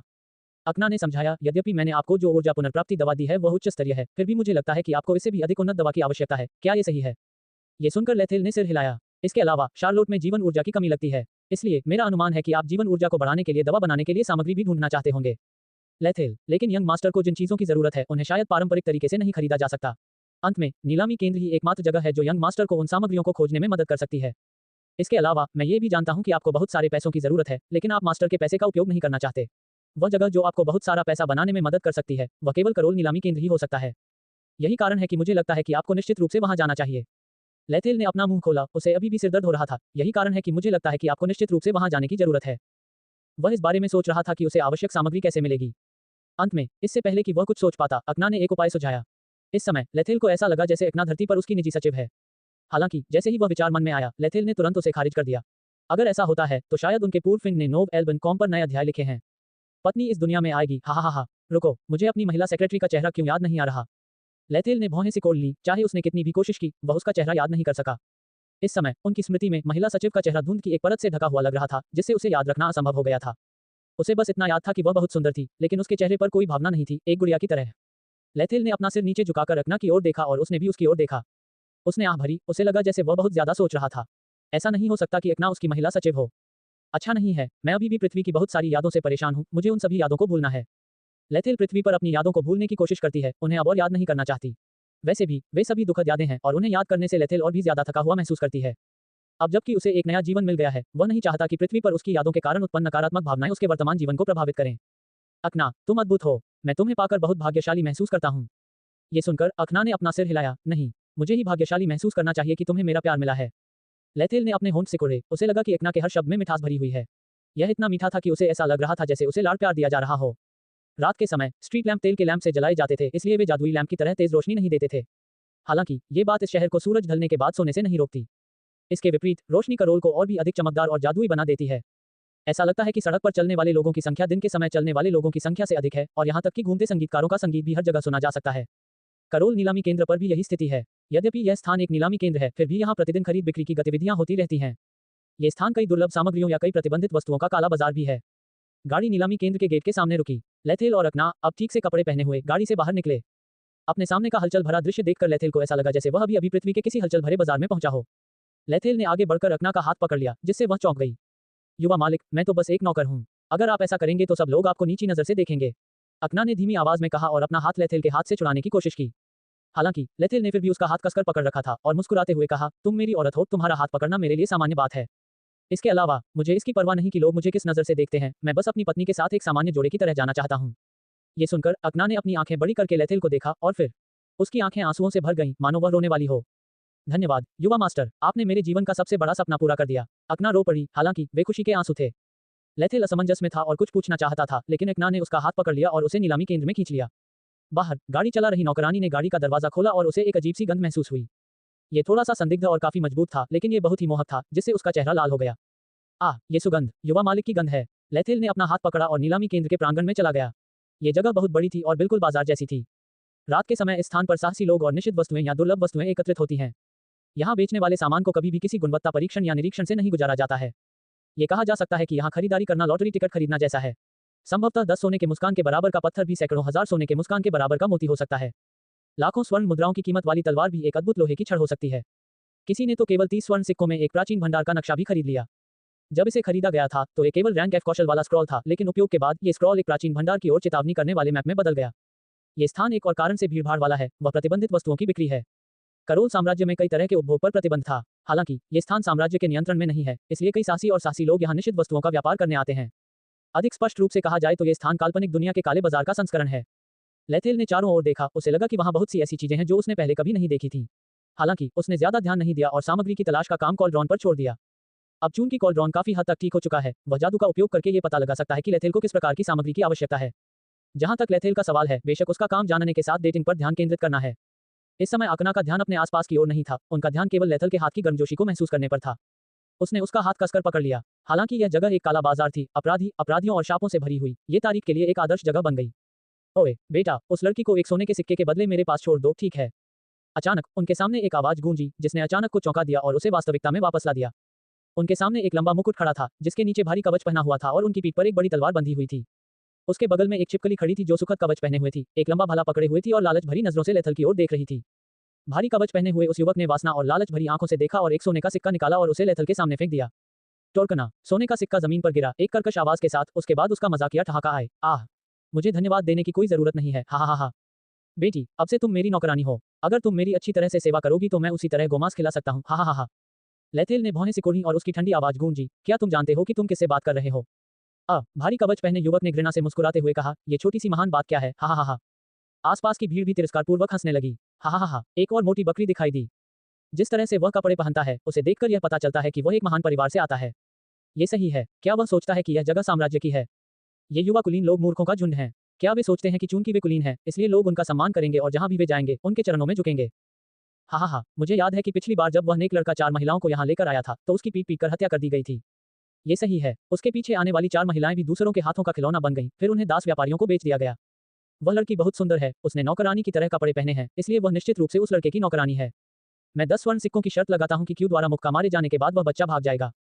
हा हा हा। मैं 10 सोने के सिक्कों की शर्त लगाता हूँ कि वह बच्चा भाग नहीं सकता। क्या तुमने क्यू का पीछा करते हुए छिपकली को देखा? उसे पुरुषों को प्रताड़ित करना सबसे अधिक पसंद है। ओए, ऐसा लग रहा है कि उस बच्चे ने जादू का लबादा पहन रखा है। हाँ, कुलीन लोग तो सभी इस तरह के वस्त्र पहनते हैं, लेकिन उनमें से कितने जादूगर हैं? इसके अलावा, आपको क्या लगता है कि वह बच्चा किस स्तर का है? अधिकतम सीमा 20 है, वैसे भी वह अभी भी बहुत छोटा है। यदि उसका स्तर कम है, तो संभवतः ये 10 से कम होगा। क्यू एक 35 स्तर का तलवारबाज है, उसने एक बार अकेले ही 25 भूतों की एक गुफा को नष्ट कर दिया था। टस्क, वह बच्चा बदकिस्मत है, हा हा हा हा। मैं सच में उस लड़की का मजा लेना चाहता हूँ। बहुत खूबसूरत, छोटी कमर, बड़े स्तन और नितंब, हा हा हा। लेथेल ने अपने आसपास के लोगों को लगातार गंदे शब्दों का प्रयोग करते सुना और उसे उबकाई आने लगी। ऐसा लगता है, ये जगह न केवल काला बाजार है बल्कि अपराधियों का अड्डा भी है। लेकिन लेथेल ने ध्यान से सोचा और महसूस किया कि यह उचित था। चूंकि यहाँ लोगों को अवैध सामान का व्यापार करने की अनुमति नहीं है, इसलिए वे निश्चित रूप से दयालु लोग नहीं हैं। अधिक स्पष्ट रूप से कहें तो यहाँ के लोग बकवास हैं। चले जाओ इससे पहले कि मैं तुम्हारे चेहरे पर मुक्का मार दूं। युवक ने लेथेल के पास जाते हुए कहा, उसके शब्द अत्यंत अहंकारी और धमकियों से भरे थे। ओह, कितना डरावना है, अकना, क्या तुम डर गई हो? लेथेल का चेहरा शांत, निडर बना रहा, जबकि उसने सवाल किया, क्या तुम मजाक कर रहे हो? मुझे लगता है कि उसका स्तर अधिकतम 20 है। मेरा स्तर पहले से ही 30 है और इसके अलावा, मुझे डर है कि यह बच्चा, भले ही उसने कवच पहना हो, मेरी गोंडोरी चालों में से एक का सामना नहीं कर पाएगा। अलावा, लेथेल ने अकना की ओर देखा, उसे लग रहा था कि अगर अकना चाहे तो उसके सामने वाला लड़का तुरंत मर जाएगा। हालांकि वह एक दयालु व्यक्ति है, लेकिन वह मूर्ख नहीं है। इस मामले में उसने विनम्रतापूर्वक मना कर दिया। लेथेल ने आह भरते हुए कहा, अकना, उसे मार डालो। मुझे मार दोगे? हा हा हा हा। मैं तुम्हें बता दूं, मैं क्यों हूँ, एक लेवल 35 तलवारबाज। मैं अकेला हुआ करता था। क्यों बात कर रहा था जब उसने अचानक अपने सामने का दृश्य घूमते देखा और फिर उसने अपना शरीर देखा। हालांकि अब उसके शरीर पर कोई सिर नहीं था और उसका दृष्टिकोण भी बहुत अजीब था, क्योंकि वह नीचे से ऐसे देख रहा था जैसे उसका सिर जमीन पर पड़ा हो। क्या बकवास है, क्यू ने बड़बड़ाया, लेकिन आवाज नहीं निकली। अंत में जब उसे एहसास हुआ कि उसका सिर कट चुका है, तो मौत उसके पास आ गई। क्यू का सिर विहीन शरीर अभी भी स्थिर खड़ा था और उसकी गर्दन के घाव से खून फव्वारे की तरह बह रहा था। अकना ने अपना हाथ उठाया, जिससे एक जादुई अवरोध पैदा हो गया, जिससे क्यू का खून लेथेल पर नहीं लग सका। आसपास के लोगों को यह समझने का भी समय नहीं मिला कि क्या हुआ। वे चुपचाप खड़े रहे और क्यू के शरीर को घूरते रहे, जबकि उन पर खून के छींटे पड़ रहे थे। क्यू मर चुका है, यह न जानते हुए कि पहले किसने बोला, भीड़ को अब कुछ अजीब बात का एहसास हुआ। वे तुरंत पीछे हट गए और लाथेल और अकना से दूरी बनाए रखी। ओए, क्या तुमने देखा कि अभी क्या हुआ? लानत है, मैं इसे कैसे देख सकता था? मुझे तो बस इतना पता है कि क्यू बात कर रहा था जब उसका सिर अचानक गिर गया। क्या बकवास है, अभी क्या हुआ? क्या मैं सपना देख रहा हूँ? असंभव, वह 35 स्तर का तलवारबाज है, वह इतनी आसानी से कैसे मर सकता है? ओए, उस नौकरानी को तो देखो, उसके हाथ में खंजर है, शायद। ये सुनकर भीड़ ने गहरी सांस ली और उनकी रीढ़ में ठंडी सिहरन महसूस हुई। जब यहाँ इतने सारे लोग मौजूद थे तो वे ये भी नहीं देख पाए कि नौकरानी क्या कर रही है। क्यों कोई कमजोर व्यक्ति नहीं था, वह 35 लेवल का तलवारबाज था। ब्लैक मार्केट में, हालांकि वह सबसे ताकतवर नहीं है, लेकिन कोई भी उसके साथ खिलवाड़ नहीं करना चाहता। हालांकि बस एक छोटे से पल में क्यू का सिर नीचे गिर गया। क्यू को पता भी नहीं चला कि उसका सिर कट चुका है। बहुत तेज, 1 सेकंड से भी कम समय में क्यू का सिर काट दिया गया, यहाँ तक कि काले बाजार में सबसे मजबूत व्यक्ति भी ऐसा नहीं कर सकता था। इस समय सभी को यह एहसास हो गया कि वह युवक कोई साधारण रईस नहीं था और उसके साथ आई दासी भी कोई साधारण दासी नहीं थी। ठक ठक ठक, इस समय ऊंची एड़ियों के जमीन से टकराने की आवाज गूंजी, जो तेज और तेज होती जा रही थी और नजदीक आती जा रही थी। तभी एक बेहद खूबसूरत महिला प्रकट हुई। उसके कंधे तक लंबे चांदी के बाल थे और उसका चेहरा इतना सुंदर था कि लोग उसकी ओर देखते ही रह जाते थे। उसके पीछे एक बूढ़ा बटलर था। हालांकि बटलर बेकार लग रहा था, लेकिन उसके शरीर से एक भयानक, जानलेवा आभा निकल रही थी, जिसके कारण सभी लोग उससे दूर रहने लगे। वह है, हाँ, वह इस नीलामी केंद्र का मालिक मिकोनिया है। चलो, यहाँ खड़े मत रहो, अगर वह नाराज हो गई तो हम सब मर जाएंगे। भीड़ हटने लगी, अब उनके आसपास कोई नहीं था। हालांकि जमीन पर अभी भी एक सिर और एक सिरहीन शरीर खड़ा था। मेकोनिया ने यह दृश्य देखा और तुरंत अपना माथा पकड़ लिया और भारी हो गई। अब जब उसने सुना कि लेथल यहाँ आ रहा है तो उसने जल्दी से उसका स्वागत किया, उम्मीद करते हुए कि उसके साथ कोई परेशानी पैदा नहीं होगी। अंततः ये स्थान एक काला बाजार है और यहाँ के सभी लोग अपराधी और अपराधी हैं, इसलिए उन्हें वह जानकारी नहीं मिलती जो उच्च पदस्थ रईसों को मिलती है। यदि कोई व्यक्ति दिए गए तरीके से लेथल के साथ परेशानी खड़ी कर दे और उसे गुस्सा दिला दे तो मेकोनिया इसमें शामिल होने से नहीं बचता, क्योंकि वह इस स्थान की मालिक थी। मेकोनिया को देखकर लेथल मुस्कुराया, ऐसा लगता है बस्ट केंद्र के ग्लास के स्वागत का तरीका थोड़ा दिलचस्प है। मेकोनिया ने दांत पीस के लिए वह यह मानती थी कि लेथल उसका मजाक उड़ा रहा है, लेकिन वह इसे सहन कर सकती थी। दूसरे व्यक्ति की स्थिति वास्तव में सामान्य नहीं है। अगर वह उससे नाराज होती है तो मुझे डर है कि वह यहाँ व्यापार करना जारी नहीं रखेगी। मेकोनिया मुस्कुराई और लेथेल के सामने चली गई, अपनी उंगली पकड़ी और कूलाम मैट के अनुसार झुकी। क्षमा करें ड्यूक लेथेल, ये स्थान थोड़ा बिगड़ा हुआ है, मुझे पता नहीं था कि आप अचानक यहाँ आएंगे, इसलिए मैंने आपका ठीक से पालन नहीं किया। मुझे आशा है कि आप इसे जाने देंगे। ये सुनकर लेथल की भौहें तन गईं। मेकोनिया का व्यक्तित्व पहली बार मिलने के बाद से बिल्कुल अलग लग रहा था। इसका मतलब यह था कि मेकोनिया को उसके और एलेक्स तथा हैरिस के बीच की लड़ाई के बारे में अच्छी तरह पता था, इसलिए उसने अपनी प्रवृत्ति बदल दी। लेथेल ने अपना सिर हिलाया और कहा, मेकोनिया, मैं नहीं चाहती कि तुम मुझसे बात करने के लिए मुखौटे का उपयोग करो। मैं सिर्फ मेकोनिया से बात करना चाहती हूँ जिससे मुझे पहली बार मिला था। हा, मुझे वह दिन याद नहीं है ड्यूक लेथेल। मेकोनिया ने अपना मुंह ढक लिया और मुस्कुराई, मैं उस दिन ड्यूक के साथ बस मजाक करना चाहती थी। मुझे उम्मीद है कि ड्यूक इतने उदार होंगे कि माफ कर दूंगी। लेथेल ने आह भरते हुए कहा, तो क्या हुआ अगर मैं उदार नहीं हूँ? मेकोनिया ने भौहें सिकोड़ी, दांत भींचे और गुस्से से डांटते हुए कहा, ऐसा मत सोचो कि तुम कुछ ही मिनटों में घमंडी हो जाओगे। मैं ऐसा इसलिए कह रहा हूँ क्योंकि मैं आपका सम्मान करता हूँ और आपका सम्मान करता हूँ कि आप एक प्रतिभाशाली व्यक्ति हैं। आपको पता होना चाहिए कि मैं यहाँ का मालिक हूँ। मुझे इस बात से कोई फर्क नहीं पड़ता कि आप जीनियस हैं, ड्रैगन हैं या बाघ हैं। अगर आप बाघ हैं तो अपनी पूंछ नीचे रखें, अगर आप ड्रैगन हैं तो आपको शांत लेटना चाहिए। यदि आप चिंतित हैं तो आपको इस स्थान के नियमों का पालन करना होगा। ये सुनकर गुंग बटलर ने भरी और मेकोनिया के कंधे को थपथपाया। वह भी यह चाहती थी कि हाउसकीपर क्या कहना चाहती थी, लेकिन वह बहुत गुस्से में थी और ड्रामा करना जारी नहीं रखना चाहती थी। हालांकि लेथेल को बिल्कुल भी गुस्सा नहीं आया, वह जोर से हंसा, हा। ये सही है, ये बिल्कुल वही मेकोनिया है जिसे मैं जानता था। मेकोनिया ने दांत पीसते हुए कुछ कहना चाहा। हालांकि लेथेल ने बोलना जारी रखा और उसके शब्दों के बीच में ही रोककर कहा, ठीक है, मैं यहाँ परेशानी खड़ी करने नहीं आया हूँ, मैं आपके साथ सहयोग करना चाहता हूँ। मेरे साथ सहयोग करोगी? हा। मेकोनिया ने अपना मुंह ढक लिया और तिरस्कारपूर्वक मुस्कुराया। लेथल, मैं चलता हूँ कि तुम एक प्रतिभाशाली व्यक्ति हो, लेकिन तुम एक जादूगर हो, मैं एक व्यापारी हूँ, हमारे बीच सहयोग करने लायक कुछ भी समान नहीं है। ठीक है, मुझे आशा है कि आपको आज के फैसले पर पछतावा नहीं होगा। जब लेथेल ने बोलना समाप्त किया तो वह बिना कुछ बताए या मेकोनिया को मनाने की कोशिश किए बिना ही वापस चली गई। ये देखकर उसने अपना मुंह खोला और भी ज्यादा गुस्सा महसूस किया। ओए, तुम पागल हो क्या? मैंने तुम्हें चिढ़ाने के लिए कुछ कहा था, लेकिन तुम तो चले गए। नोबलबन.com पर नया नॉवल अध्याय देखें। क्या आप पुरुष हैं? कम से कम ये तो बताइए कि आप किस तरह सहयोग करना चाहते हैं। मेकोनिया को रोने का मन हुआ। वह अनगिनत लोगों से मिल चुकी थी, लेकिन केवल लेथल ने ही उसे उलझन में डाला। ऐसा लगता है कि उनके विचार और कार्य करने का तरीका आम लोगों से बिल्कुल अलग है। आपकी याद आ रही है? मेकोनिया ने चिल्लाते हुए तुम्हारी नौकरानी की बात बीच में ही रोक दी। वह चिल्लाई, मैं समझ गई, बात करना बंद करो। ओए लेथेल, तुम किस में सहयोग करना चाहते हो? लेथेल ने चलना नहीं रोका, उन्होंने अपना हाथ पकड़ लिया और नीलामी केंद्र के मुख्य द्वार की ओर चलते रहे। मेकोनिया ने देखा कि लेथेल उसकी ओर ध्यान नहीं दे रहा है और उसने दांत पीस लिए, हालांकि वह भी उनके द्वारा दिए गए सहयोग में बहुत रुचि रखती थी। अंत में उसने अपना अहंकार त्यागने का निर्णय लिया, इसलिए वह जल्दी से लेथेल का पीछा करने लगी। उसने हाथ बढ़ाकर उसका हाथ पकड़ लिया। लेथेल को मेकोनिया के हाथों की कोमलता महसूस हुई और वह खुश हुआ क्योंकि उसकी योजना सफल हो गई थी। मुझे लगा कि आप मेरे साथ सहयोग नहीं करना चाहते। आखिरकार आप करोल में सबसे बड़े नीलामी केंद्र के मालिक हैं, आप मुझ जैसे छोटे रईस पर कैसे ध्यान दे सकते हैं? मेकोनिया #quote ओ लेथेल, यह मत सोचो कि तुम एक प्रतिभाशाली व्यक्ति हो या मैं तुमसे डरता हूँ। हा, ठीक है, मैं अब तुम्हारे साथ मजाक नहीं करूंगा। चलो बात करने के लिए कोई और जगह ढूंढते हैं, ठीक है? मेकोनिया ने भौहें सिकोड़ी और चारों ओर देखा, फिर थोड़ा सा सिर हिलाया। अल्पविराम। रिसेप्शन रूम में लेथेल सोफे पर बैठ गया। अकना अब उसके बगल में बैठी थी और अब उसके पीछे खड़ी नहीं थी। मेकोनिया ने लेथेल को देखकर भौहें सिकोड़ी, फिर अकना की ओर देखा, वह थोड़ा उलझन में थी। आप एक कुलीन व्यक्ति हैं, फिर भी आपको नौकरानियां पसंद हैं। मेकोनिया का प्रश्न सुनकर लेथेल मुस्कुराया और पूछा, क्या यह इस साम्राज्य के नियमों का उल्लंघन है? यह किसी नियम का उल्लंघन नहीं करता, ये सिर्फ अगर आप ऐसा करते हैं तो आप आसानी से दूसरों की नजरों में नीची नजर से देखे जाएंगे और सबकी नजरों में मूर्ख बन जाएंगे। मेकोनिया, लेथेल ने अत्यंत ठंडे स्वर में कहा, मैं यहाँ सहयोग करने आया हूँ, न कि अपनी स्त्री का अपमान करने, समझती हो? मेकोनिया ने गहरी सांस ली और महसूस किया कि लेथेल उस व्यक्ति से पूरी तरह अलग था जिससे वह पहली बार मिली थी। उसे अच्छी तरह याद है कि पहली बार वह उससे कब मिली थी। वह डरपोक, मुसीबत से डरने वाला और थोड़ा दिलचस्प लग रहा था, लेकिन अब वह बेहद आत्मविश्वासी, ठंडा और हत्या के इरादे से भरा हुआ है। ऐसा लग रहा था जैसे अब जो लेथेल है और जो लेथेल उसे पहली बार मिली थी, वे दो बिल्कुल अलग अलग लोग थे। मैं तो बस तुम्हें याद दिलाना चाहता था। तुम्हारे अच्छे इरादों के लिए धन्यवाद, हालांकि भले ही मेरी औरत एक नौकरानी है, मैं फिर भी उसे खुश रखूंगा। लेथेल ने अकना का हाथ कसकर पकड़ते हुए कहा, जिससे अकना बेहद खुश हो गई।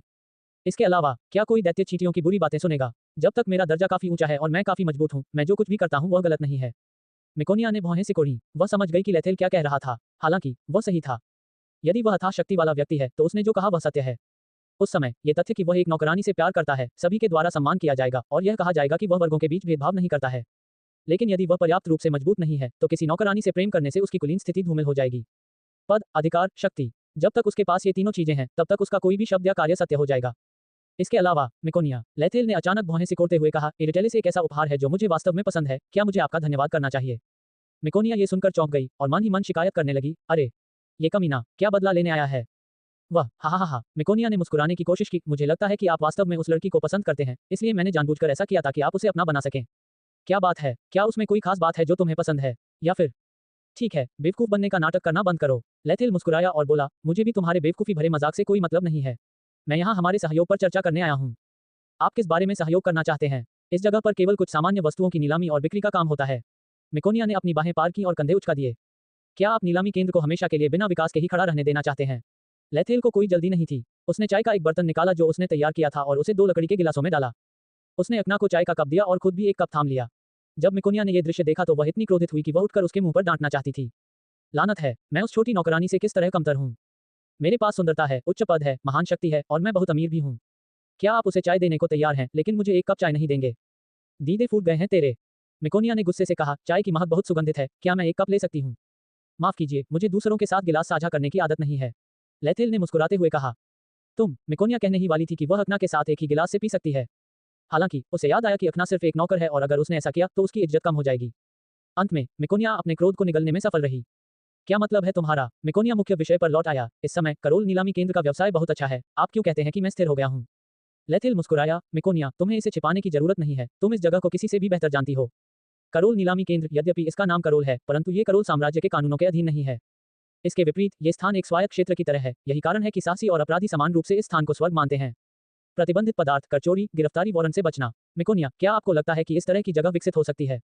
इसके अलावा क्या आपको लगता है कि साम्राज्य अपने पास पड़े चाकू को मजबूत होने देगा? मिकोनिया ने अपने दांत पीस लिए, उसकी आंखें आश्चर्य से भर गईं। उसे नहीं लगता था कि लेथेल यहाँ की समस्याओं को पहचान पाएगा। जैसा कि लेथेल ने कहा, यह जगह अपराधियों, करदाताओं से भरी हुई है।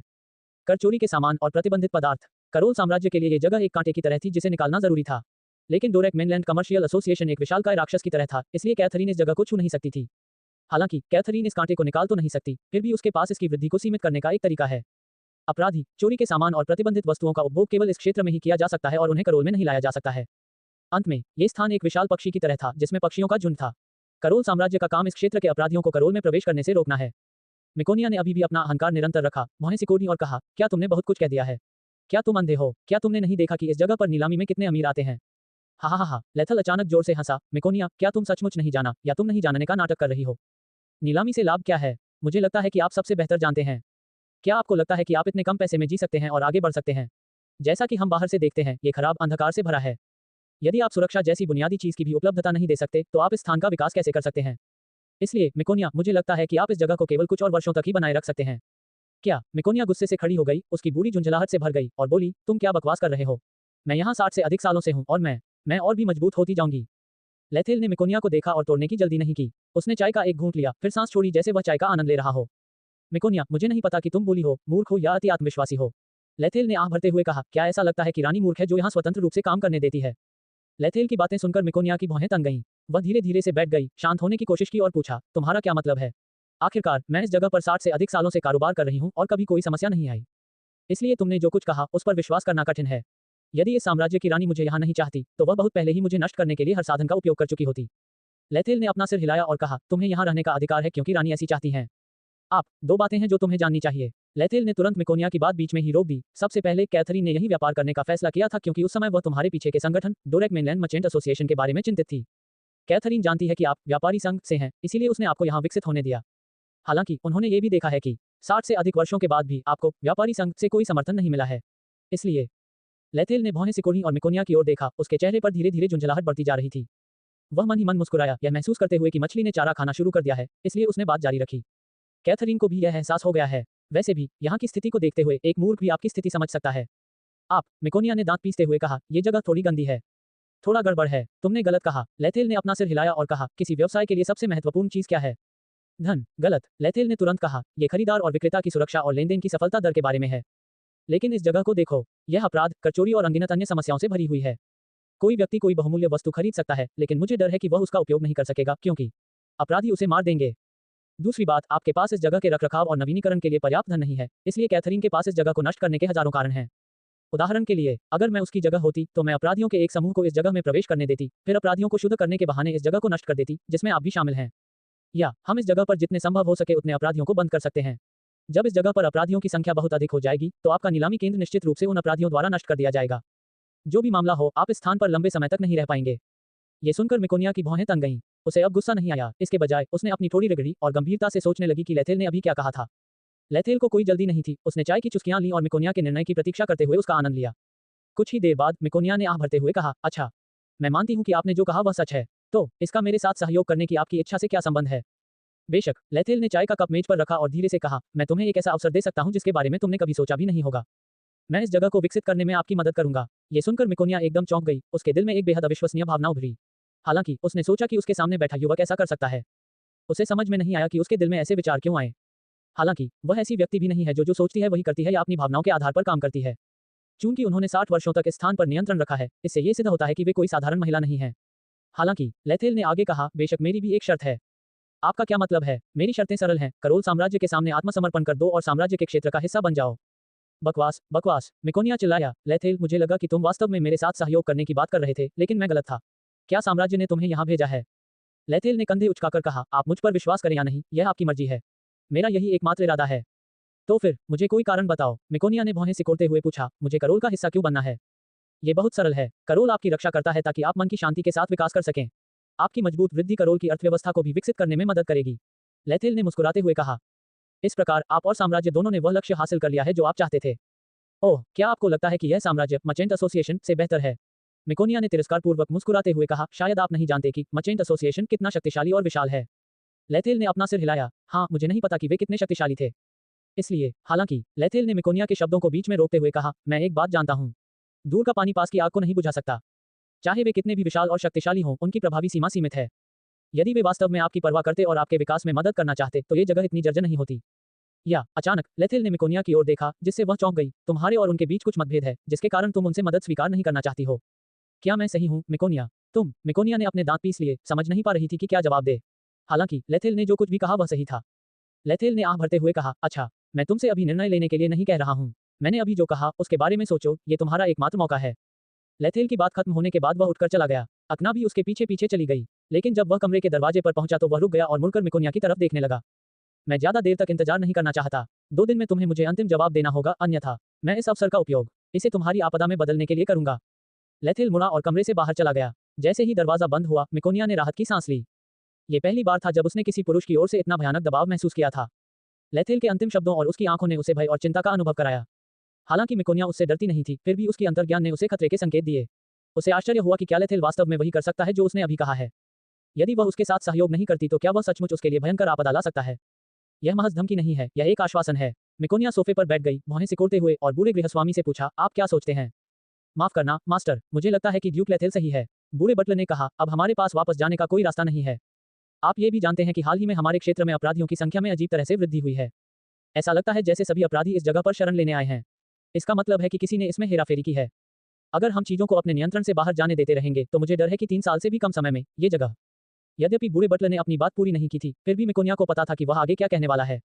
तो हमें क्या करना चाहिए? उसके साथ सहयोग करें, मिकोनिया ने आह भरते हुए पूछा। लेकिन मास्टर, ये सिर्फ सहयोग की बात नहीं है। क्या आपको लगता है कि जब हम पहली बार मिले थे तब से लेथेल में बहुत बदलाव आया है? नो VAL इन कॉम पर नई कहानियां पढ़ें।